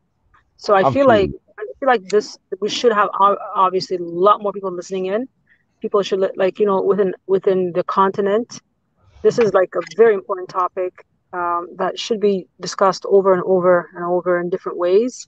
We have issues within ourselves, right? Within our own countries, with whether the identity part of it.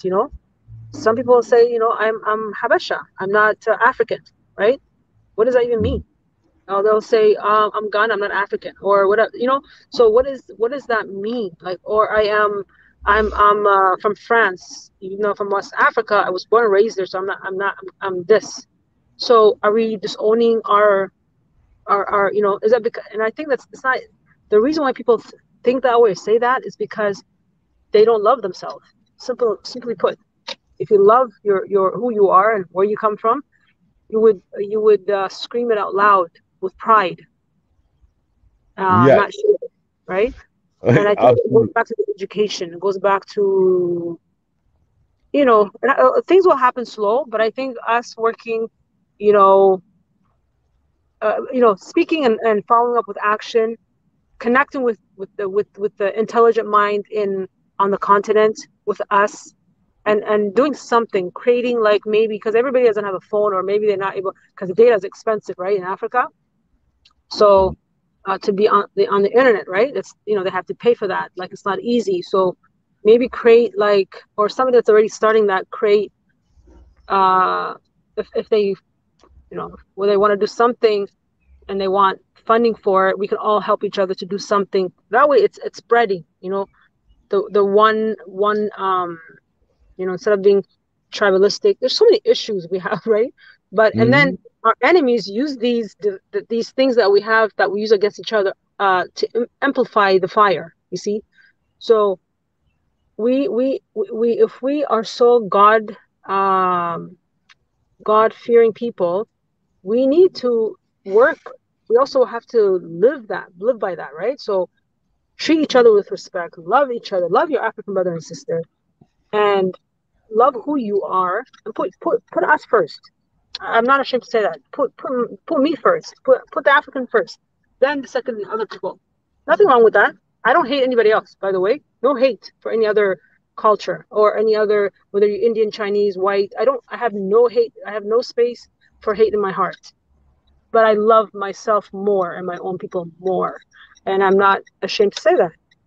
Right? No, it's natural. It's natural. It's a natural. I love my people. I love my African people. I love them so much. I do, and I want them to do better. And I will always put them first in my environment, my work here. I work with them first. Then right. I will do business with Africans first. Doesn't matter where you're from. Then I will go. The Chinese do the same thing. The Spanish people, they do the same thing. The Mexicans, they do the same thing. They work with themselves. The white people do the same. The Jews do the same thing. So why do we feel bad to speak like that? Why do we feel bad to say that? Why do we have to feel like we have to, like, walk on eggshells, to make others feel good? As long as we don't harm others and we try to make ourselves strong, there's nothing wrong with that, right? So I think if we have more of that, you know what I mean? That, then I think we will see more changes. You know, I don't care if you're, you know, Tigray, if you're Amhara, if you're this, or if you're Kalenjin, whatever, like different tribes, you know, it doesn't Right. matter. You're African, you're African. It doesn't matter. Of course, you know, when you're from the same tribe, the same city, you have more things in common, you know, that's just normal. It's nothing like, doesn't mean you're discriminating, right? But to love all Africans, to help each other, to grow. Because if we don't do that, and it's already started. It's already started, you know, the lands are being owned. You know, the people that are coming from China to Africa, they come with nothing. They're farmers, poor farmers. They gave up in China. They come to Africa, they become millionaires in 2-3 years.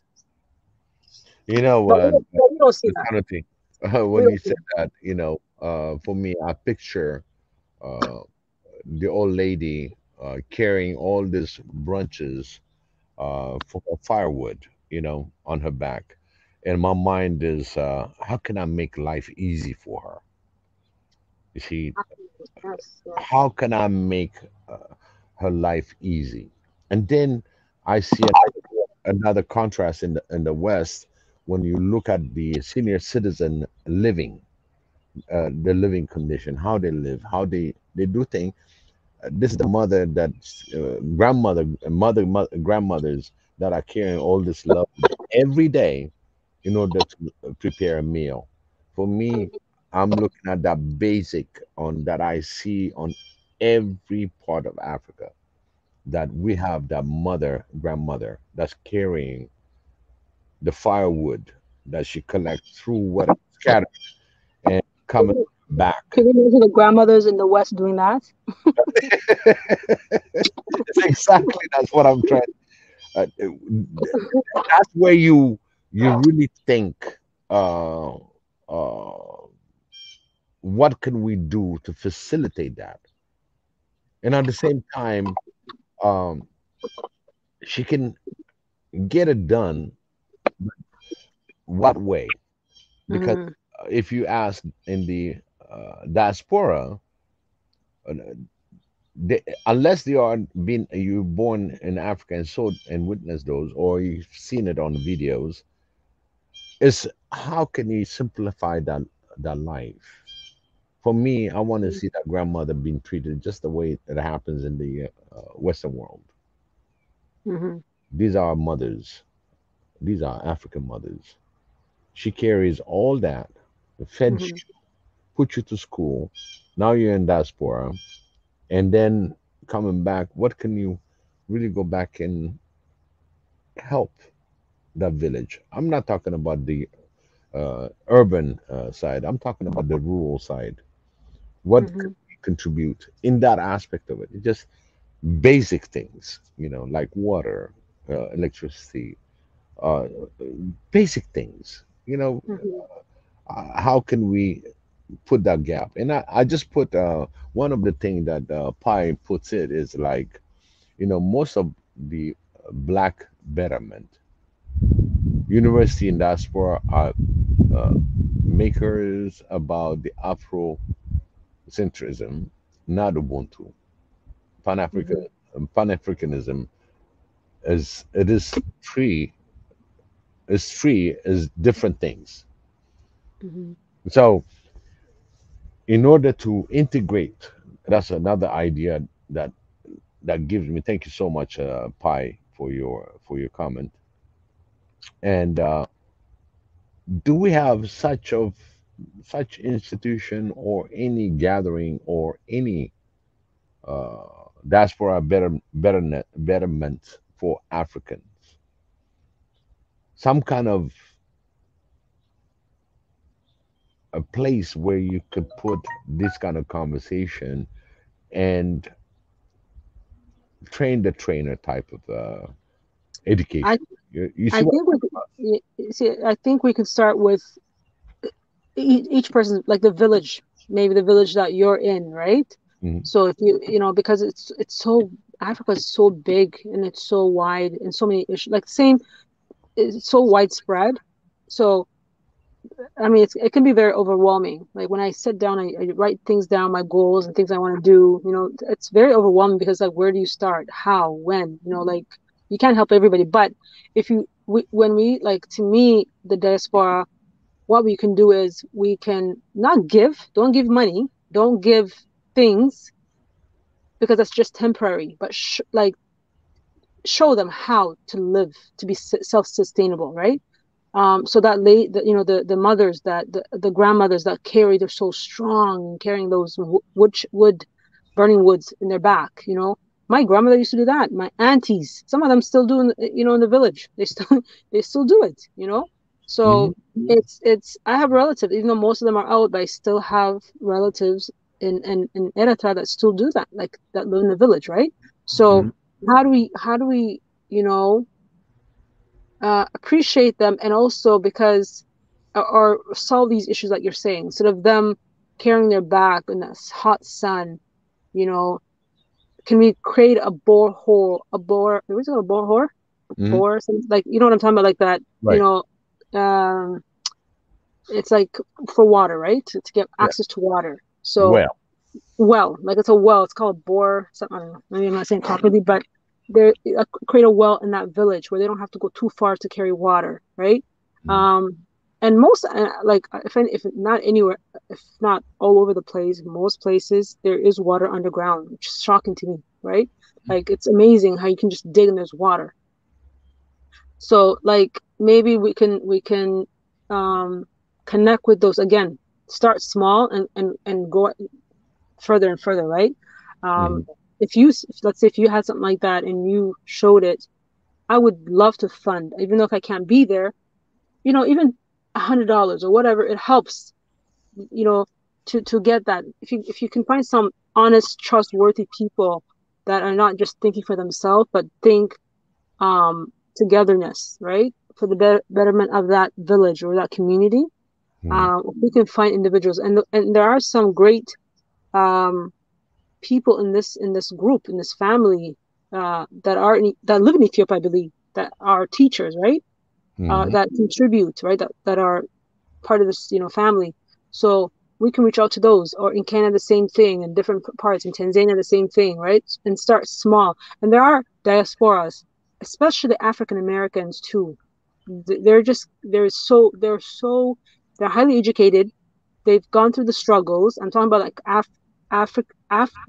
Black Americans that live in America, that have been there for hundreds of years, but were brought through slavery, right? Those people there are people, but I think to connect with those people too, because they're also sort of lost culturally. They don't have a culture. What is the American culture? Like, they're trapped in the system, but they want to be connected to Africa, and they have so much knowledge. They know how the enemy operates. They know the ins and outs of it. So to utilize them to help develop Africa, to work with us, and they're willing to learn, to know their roots as well. They have so much knowledge, right? Whereas us Africans, that especially that have migrated, maybe, especially now the 10 years or 15 years, they're too busy hustling to make money for their own, to just help their family. They don't really know what's going on. They don't contribute. They're not connected with other Africans. They don't know the history. They're just worried about putting food on the table. And it's not easy here, like for them to say, okay, I need to move. They feel like, okay, I got to have a bunch of savings. If they have kids and family, they're basically living paycheck to paycheck. Even though they live in the West, they are living paycheck to paycheck, because I work with them.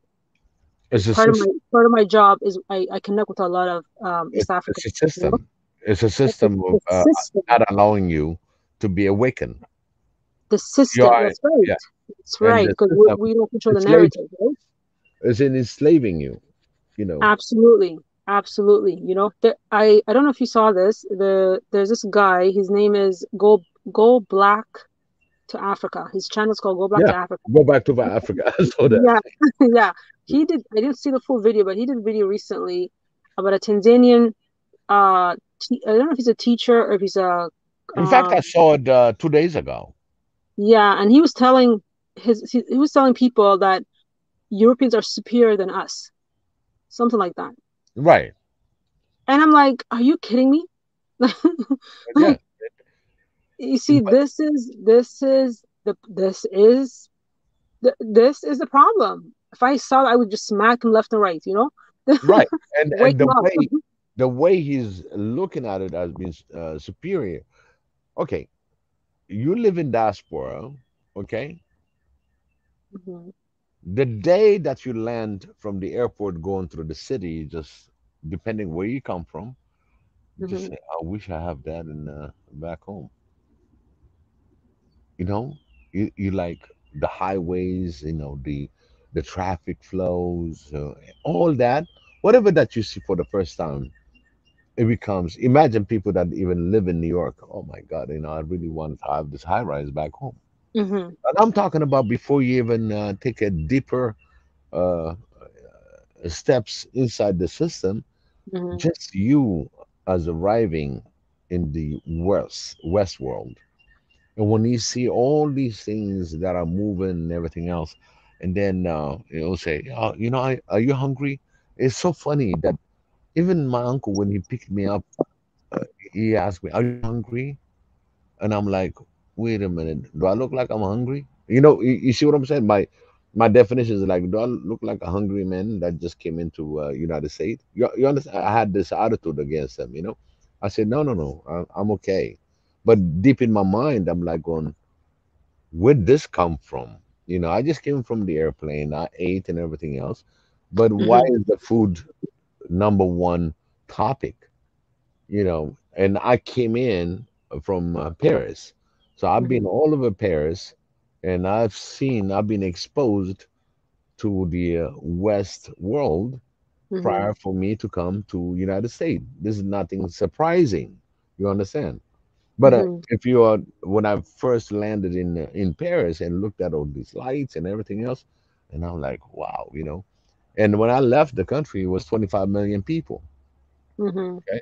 And then for me, looking at all these lights, all these things that's going on, because I never experienced a power outage when I lived in Ethiopia. Mhm.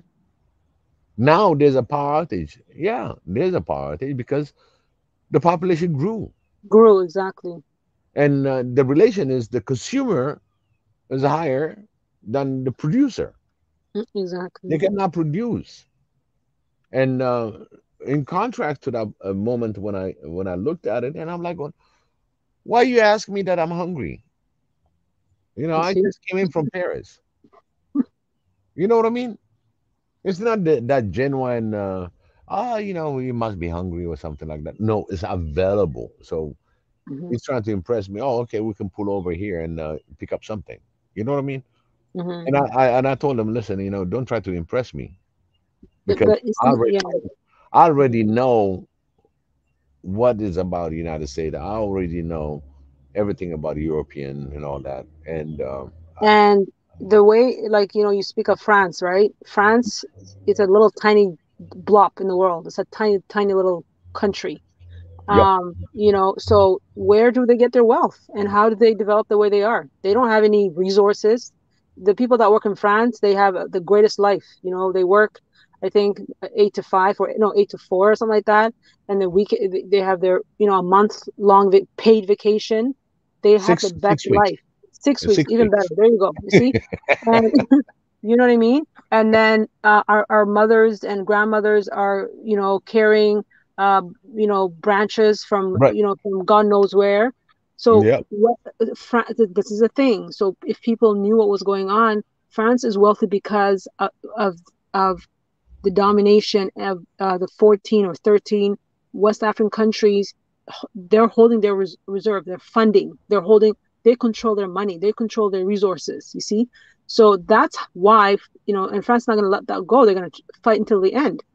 But France, the tiny, see, if people get this, right? If the Africans get, like, again, mindset, if they can see how powerful they are, how rich they are, they don't need France. They don't need Germany. They don't need anybody. You know, they can tell France to go goodbye, bye, deal with yourself. And if you want to deal with us, it has to be fair trade. France would not survive. It would be in a third world country in, like, probably less than 2 years. You know, um, if they cut off France completely, but Yeah. because our mind, the mind is so controlled to believe that, because we see these Africans, they see Europe, they see, other people there on Instagram or whatever, and they see them dressed nice, going through the city, beautiful lights, and, Eiffel Towers and all this. That's all stolen money that was built. But if these they don't know, these Africans, they don't know that they're not being educated the true history. They're educated, their education that they're being taught is just a waste of time. It's theory, it's fake history, it's not real. If they got to know us, what we did before, how things were built, you know what I mean? The mindset would be different. And I think this is where we come, it's critical for the diasporas to go build a technical school, an education system up, even if it's not asking too much money, but just like, having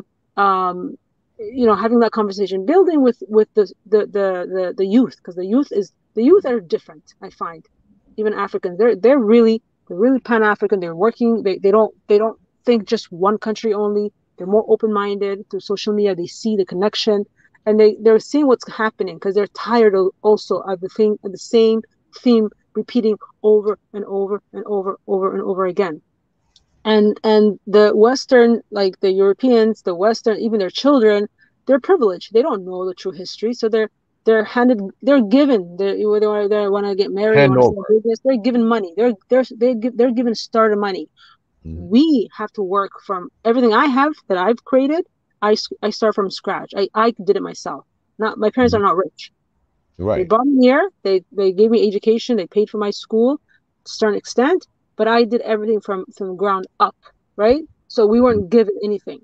So this is what I say to you: when you know, because we can build Africa the way our African way. We don't need tall, big buildings. That doesn't make you modern. That doesn't make you better because you have these tall buildings, and you know what I mean. But again, when you know yourself, when you know your history, when you love yourself, when you love your Africanism, when you connect with spiritually with the land, you won't look toward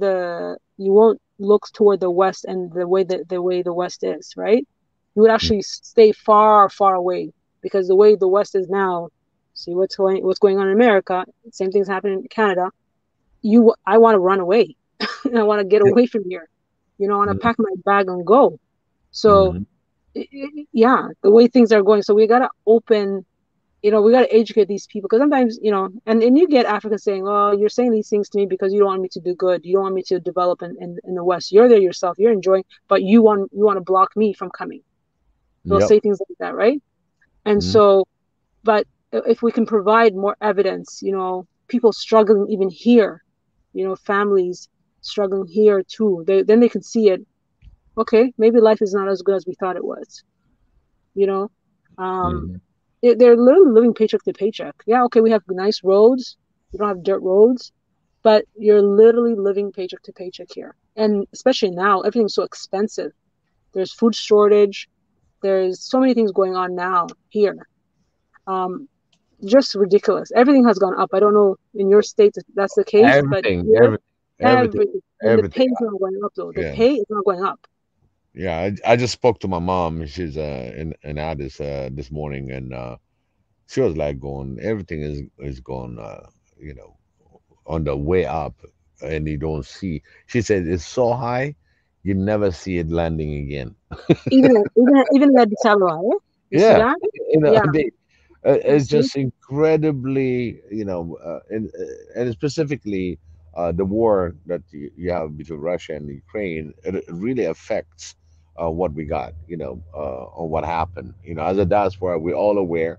Even in the diaspora world, our way of life has changed because gas. Look at gas price. Right, look at gas, ridiculous. Tomatoes, avocados. Avocado here for one avocado, it's $3, $2.50 for one avocado. One avocado, $2.50. Let me give you one example. I have my little hose that's is one of those cart hose, and one of the pieces got broken. Okay, and then I called customer service, and I'm like going, oh, you know what? I need a replacement part. When you go online, they're out of stock, right? That's what it says. Yeah. When you call the company, right? They said, oh yeah, we have it, right? And I'm like, oh, okay, great. That's even, I didn't know what to do with it, right? And then I made the order, and guess how much the piece was? $1. I was Wow. expecting, yeah, I was expecting $10, whatever, because it's one of those pieces that costs a little bit more because of Yeah. the material that they use. She said no, because the gas price is going up and everything else. One thing that they're gonna be hit hard on, and so we make sure the price goes down on the actual item, but the shipping total became $15 Mm-hmm. to Oh, ship that yeah. material, a dollar material, which is made out of plastic, very light. The shipping went Mm. 6 times. Usually, when you order these, it will come like another shipping of $2.50, something like that. About $1.75 to ship it. Mm-hmm. Yeah. Now it's $15 minus $1. That's $14 just for Yeah. And she told me flat out, she said, because as you know, the gas price went up and everything else. Mm-hmm. So it's going to cost you. But this is what we need: the great minds. You see, the great minds of diasporas. Because the thing is, why should prices of what's going on with Ukraine and Russia affect Africa? It doesn't even make sense, especially when it comes to food. I can see material like things that are like that are not made in Africa. Obviously, we don't have a lot of factories, right? Mhm. Manufacturing companies. But like as far as food goes, it should be in abundance, because we have like you can grow literally anywhere, any soil, and it's lush. You know what I mean? We gotta learn to do things for ourselves. That's the thing, right? Yeah, So. the issue when it comes to that, okay, Africa was in the path of growth, okay, Hmm. Hmm. and we can have all the lush lands, okay, Hmm. and can have uh, all kind of grains. It's not the population is so high Hmm. and the demand is so high. Now your yield has to be high, and that after What we need more farmers, we right? need we need the farming part also the part labor part. You know, Yeah. he rather go to the city and hassle rather than staying. And actually, it's not only in Ethiopia or in Africa; it's worldwide. I've been Hmm. offered to run what is that? It was like 800 acres of land with Hmm. with everything you can think. From tomato salad and all the vegetable and you got corn, a whole lot of field cattle and everything else. They Hmm. were 68 years old, and they offered me, why don't you stay here and run your telecom from here? It seems like you're a very well organized person. I'm like, telecom farmer. Yes, I have interest in farm, but you know what?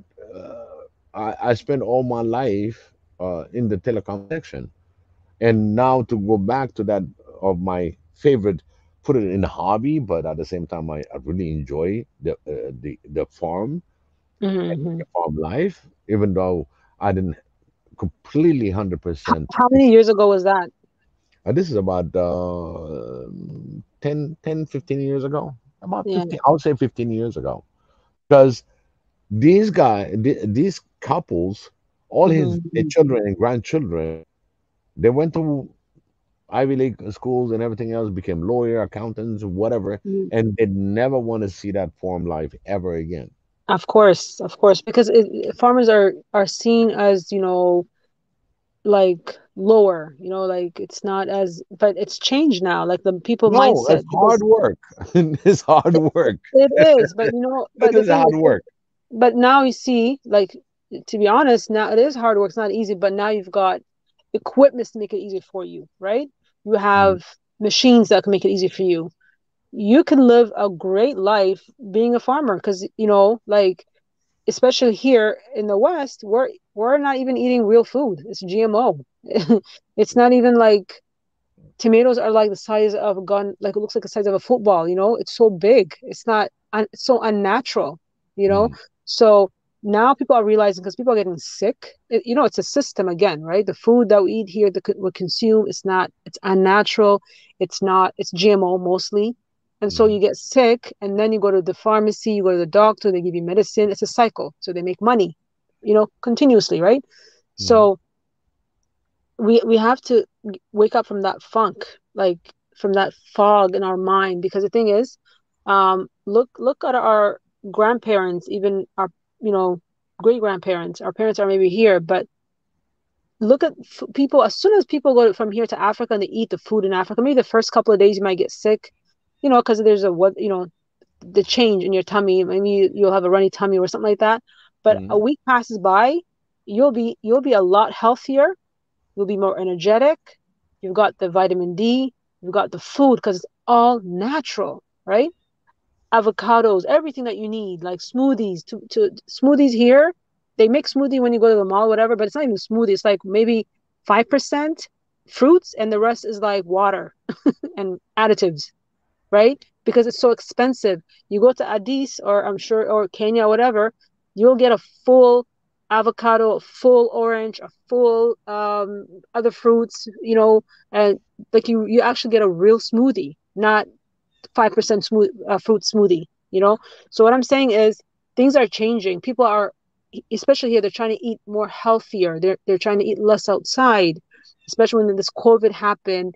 People, you know, saw, they're like, oh my God, I need to change my diet. I need to exercise more. I need to eat more healthier. So they're Mm. going to that route, more organic grown food.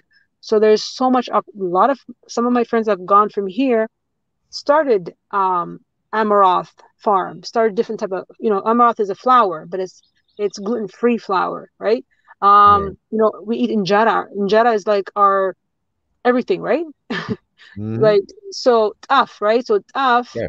it's not cheap here, but you know, I when I make injera myself, I mix tough with quinoa, Hmm. and it's so good, you know, because Right. It I makes it. have to eat I have to eat gluten-free food, right? Right. So like, but to buy uh like the gluten-free food here, it's so expensive, because again, Hmm. they're shipping it from other places, they're bringing it here. So Right. imagine you start a farm, all these gluten-free flours in Africa, you would make a killing. You'd be living a good life, and also you would be making a killing because it's a need. So that's what I'm saying to you. Farming now is actually one of the best things you can do as a business, and to Mm. sustain yourself. You don't, even if you have a big land in Africa, you don't even need to go shop. You can grow your tomatoes, your onions, everything on your land. Yes. Everything. You can live off grid and having a great life. And again, teaching the neighbors next to you the same thing. Self-sustainable. And I think we were surviving on And that actually, before, you know? there was there was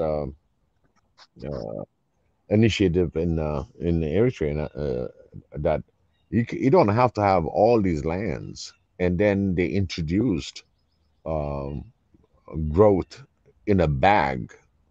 So basically, puncture the bag and you plant Mhm. those, and then you'll have tomato, you'll have any veggie that you want to plant out of this little bag, and it's just hanging in your porch or anything else, and you still water it. You just wet the whole bag, and you have a Oh, production that's going to be self-sustaining for just individual families. You can have all these potatoes, all these everything, yes. carrots, everything in a bag. You don't even have to have a land. You see what I mean? But these kind of technology, if they really, it's a technology, it's a knowledge, Yes, it's how you become efficient instead of going efficient. and buying your tomato in the grocery stores and stuff like that. You have it in the house. So I want to read one of the things that you asked me. Why does it affect us when it comes to the war? It affects us because of the economic chain. This is Sam. For example, if oil price increases, the transportation increases, then the tomato price increases, etc. So it does really affect us because of the war. And now, don't forget, 20% of the fertilizers that comes to U.S. comes from Russia. Thank you. Okay. I'm glad you mentioned that.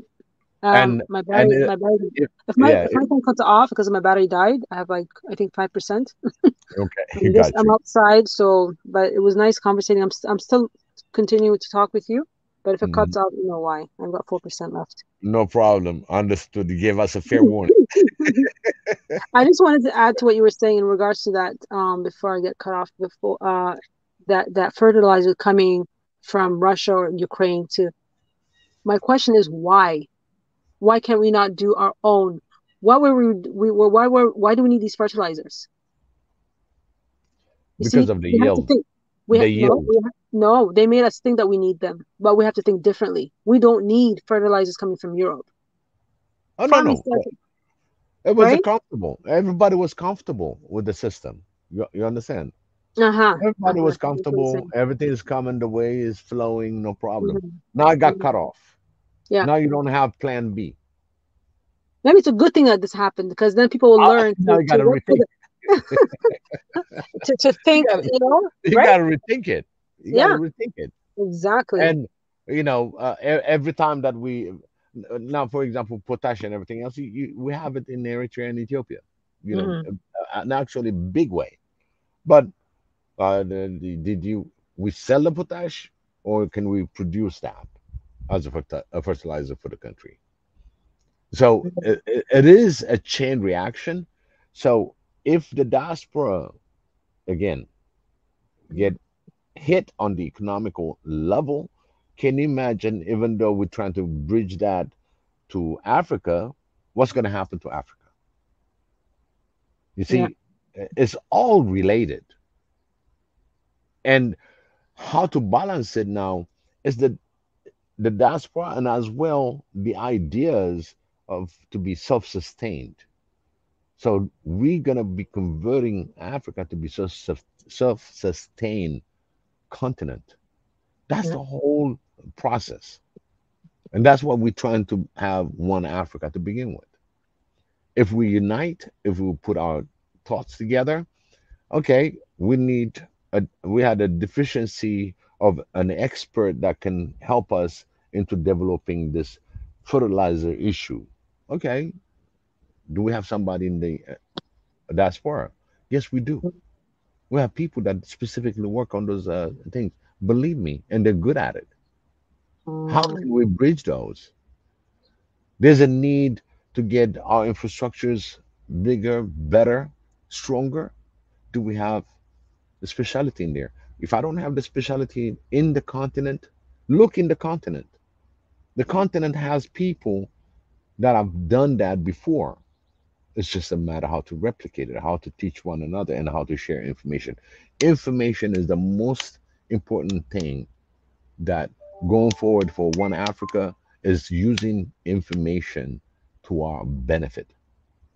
Information that's concrete, that's working, and replicating it. And that's where it says, yes, whatever that happens somewhere outside the continent, does it affect us? Yeah, in some way it affects us, and especially when it comes to the oil price. The vegetable oil in Africa went skyrocketing. I thought they got the wrong oil price code, but actually the actual cooking oil went up. So anyway, I lost sanity. Anybody that's out there, the same thing with Johnny Johnson. I just want to put your thoughts in here and your comment. And yeah, for our beef meat eater, one no pork oxtail in the US costs $14 per pound. In Africa countries, beef cheap in Africa. That is in relation to what the money is. The economy. How, if you convert U.S. dollar to the African any denomination, yes, we're looking at it. But again, that shows us that there's a shortage that's really affecting the whole world. And one of them, yes, we diaspora, we're affected by it.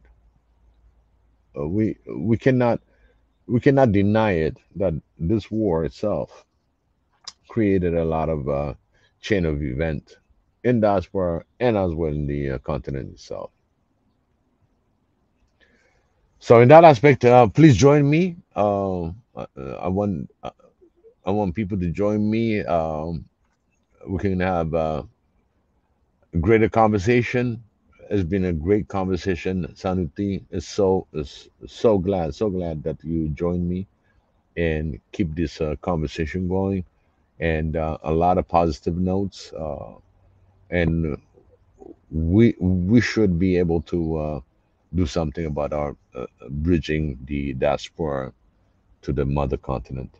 So in that aspect, and I'm looking at Jonathan. Jonathan, if you have some time, uh, you had some question yesterday. So if you can join me, I really appreciate that, so we can have that conversation. Johnny Johnson, my invitation is always there. It's open. Join me if you got uh, the time to make, but we really want to hear you. Yeah, Jonathan said the truth is the greedy company raised prices under the guise of expected inflation to level that is exaggerated. Uh, yeah, but when you're a merchant, you gotta look around in the competition and everything else, and this kind of the business dictate on where your price should be, and at the same time, you're still not exempt from the transportation or supply chain. You're always gonna have that.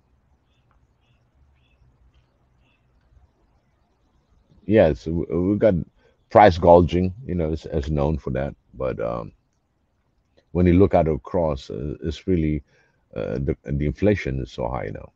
You know, uh, when you talk about inflation, I've never seen anything big like this year. I mean, this year is just it's out of control. The I've seen another thing with the Johnny Johnson, the Nigerian billionaire just invested in multimillionaire fertilizer company. Uh, yes, it's a very good thing for Africa, and if we can really keep it in the continent and distribute it in the continent, and especially our continent is so huge. Again, I cannot tell you how huge, and everybody knows about it.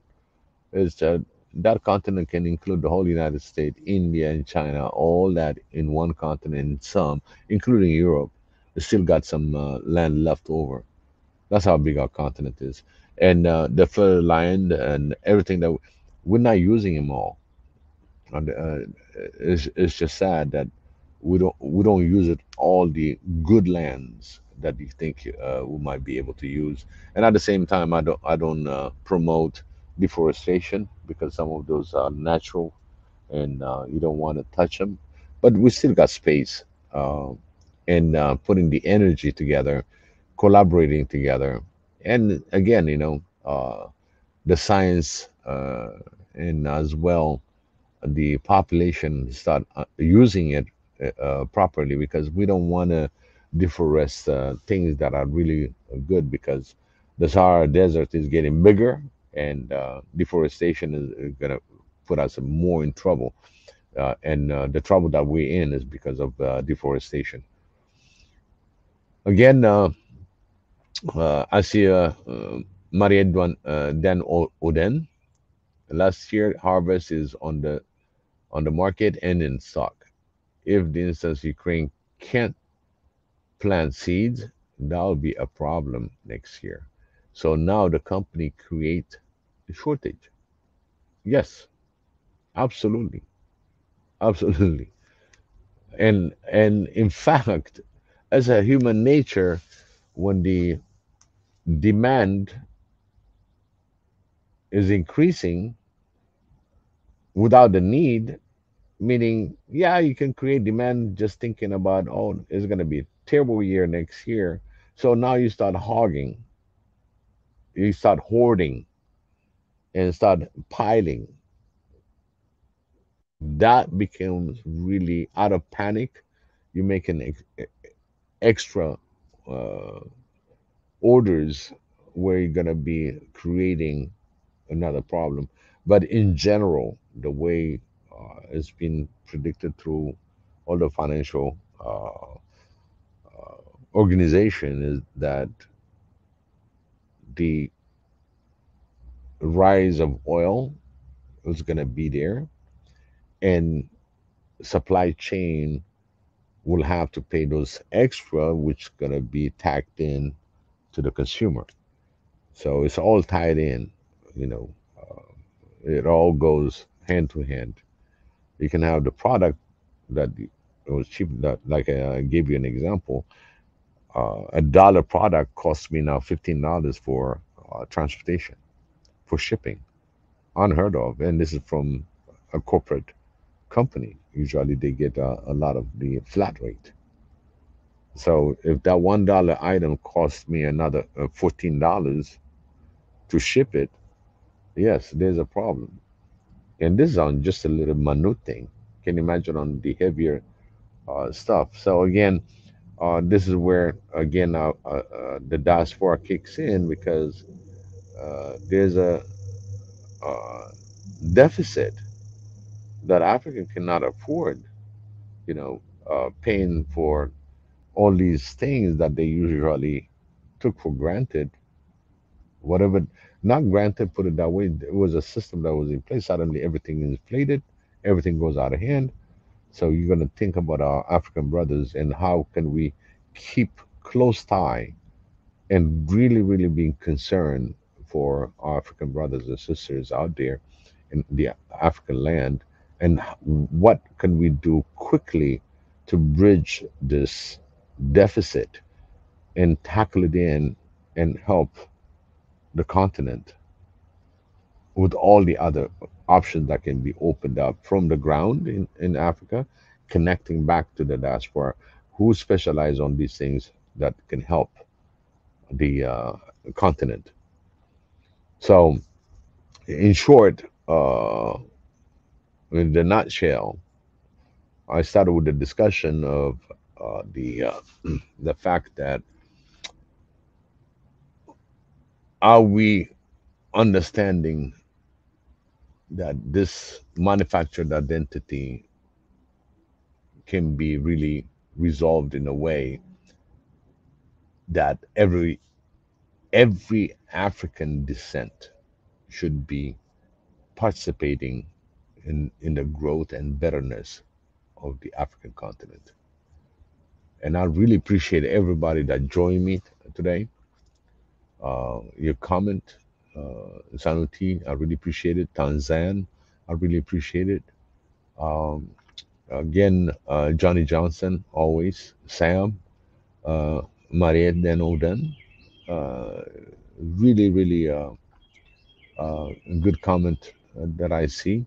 One of the things also that I just want to bring up, it was like, uh, I know Pi and Sam was going back forth with it, but we got to notice these things. It's like when they said when France win the world championship, most of the players were African. So now I always talked about harvesting also our talented players, and it goes the same way when it comes talents that's been harvested from Africa.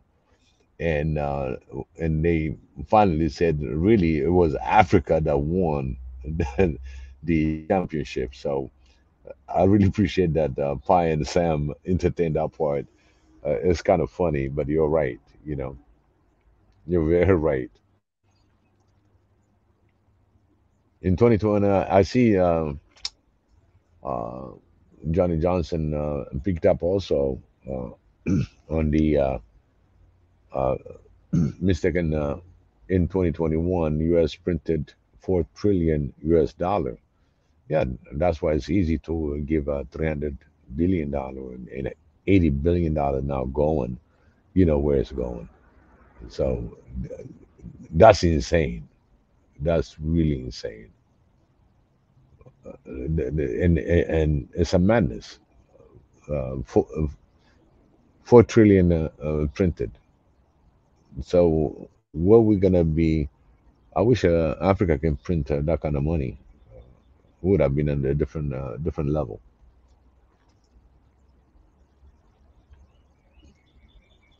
Mario then, and she follows. Think it's a very good time for Africa to step up. Really, we need to step up, and those that really think we're doing something, it's not good enough. We got a huge continent.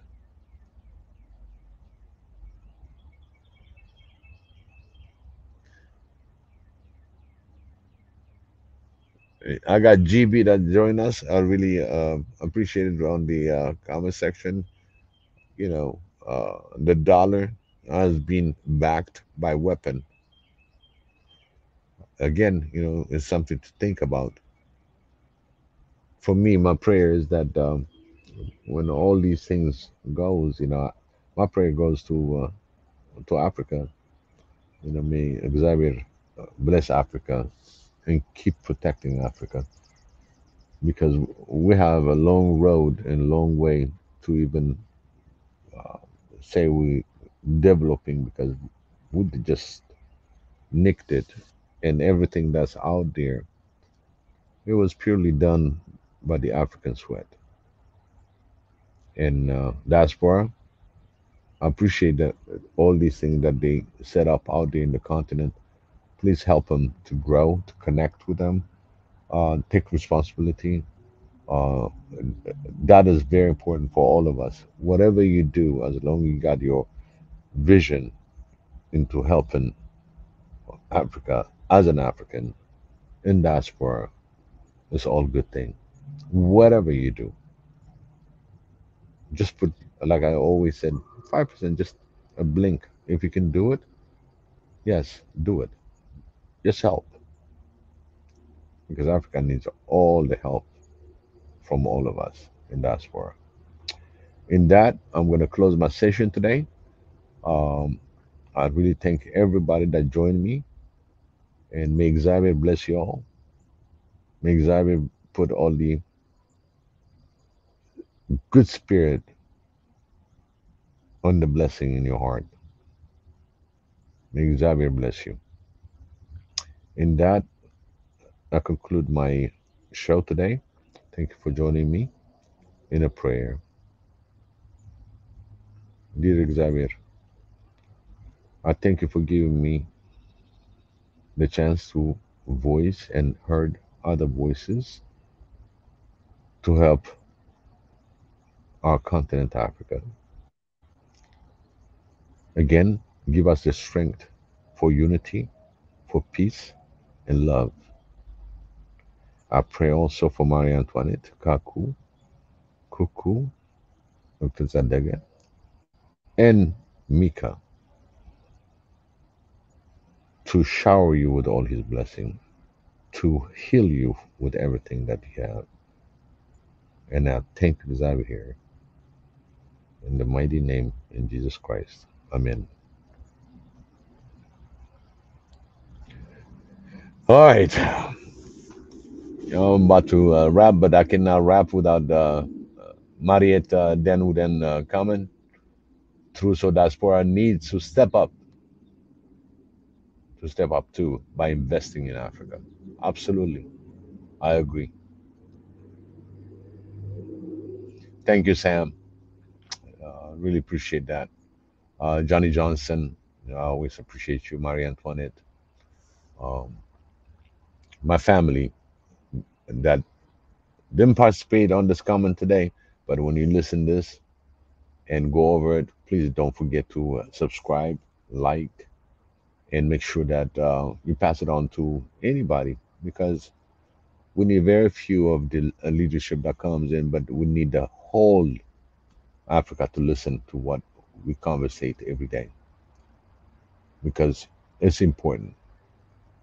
This conversation is the one that makes a difference. Imagine there's no conversation as such. Thank you, Mika, for making this possible. I really appreciate that. And Johnny Johnson, please don't be stranger.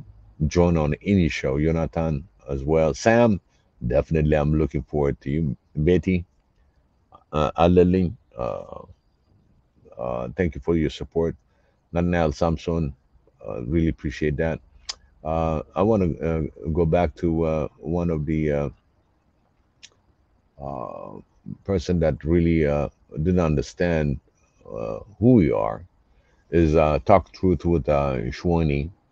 I invite you back uh, if you really want to discuss and show yourself as true. Instead of criticizing things, why don't you show up, join us in this mission? Because we got one mission, it's one Africa. If you didn't understand on where we're coming from, then we try to explain you how we do things on building one Africa. You can criticize the idea, but do not criticize the person. Maybe you learn from this lesson, because we're all about one Africa. We're all about to build one Africa, one loving, peaceful Africa, so we can have one Africa shine like she always shined. Don't forget that. If you're African, you're still African. You're born, as they say, African, you die Africa. So this is something that I picked from Prime Minister Abiy, where he said, when you're born Ethiopian, then you die, you become Ethiopian. The same thing apply. So Xavier be with you all. Thank you so much for joining and supporting me. Keep up the good job on everything that you do. May Xavier bless everything that you want to do in the future for One Africa. Thank you. It's a wrap. As I always said, it's a wrap. Thank you so much. Have a blessed evening, morning, and afternoon. This is Biggie. I'm out.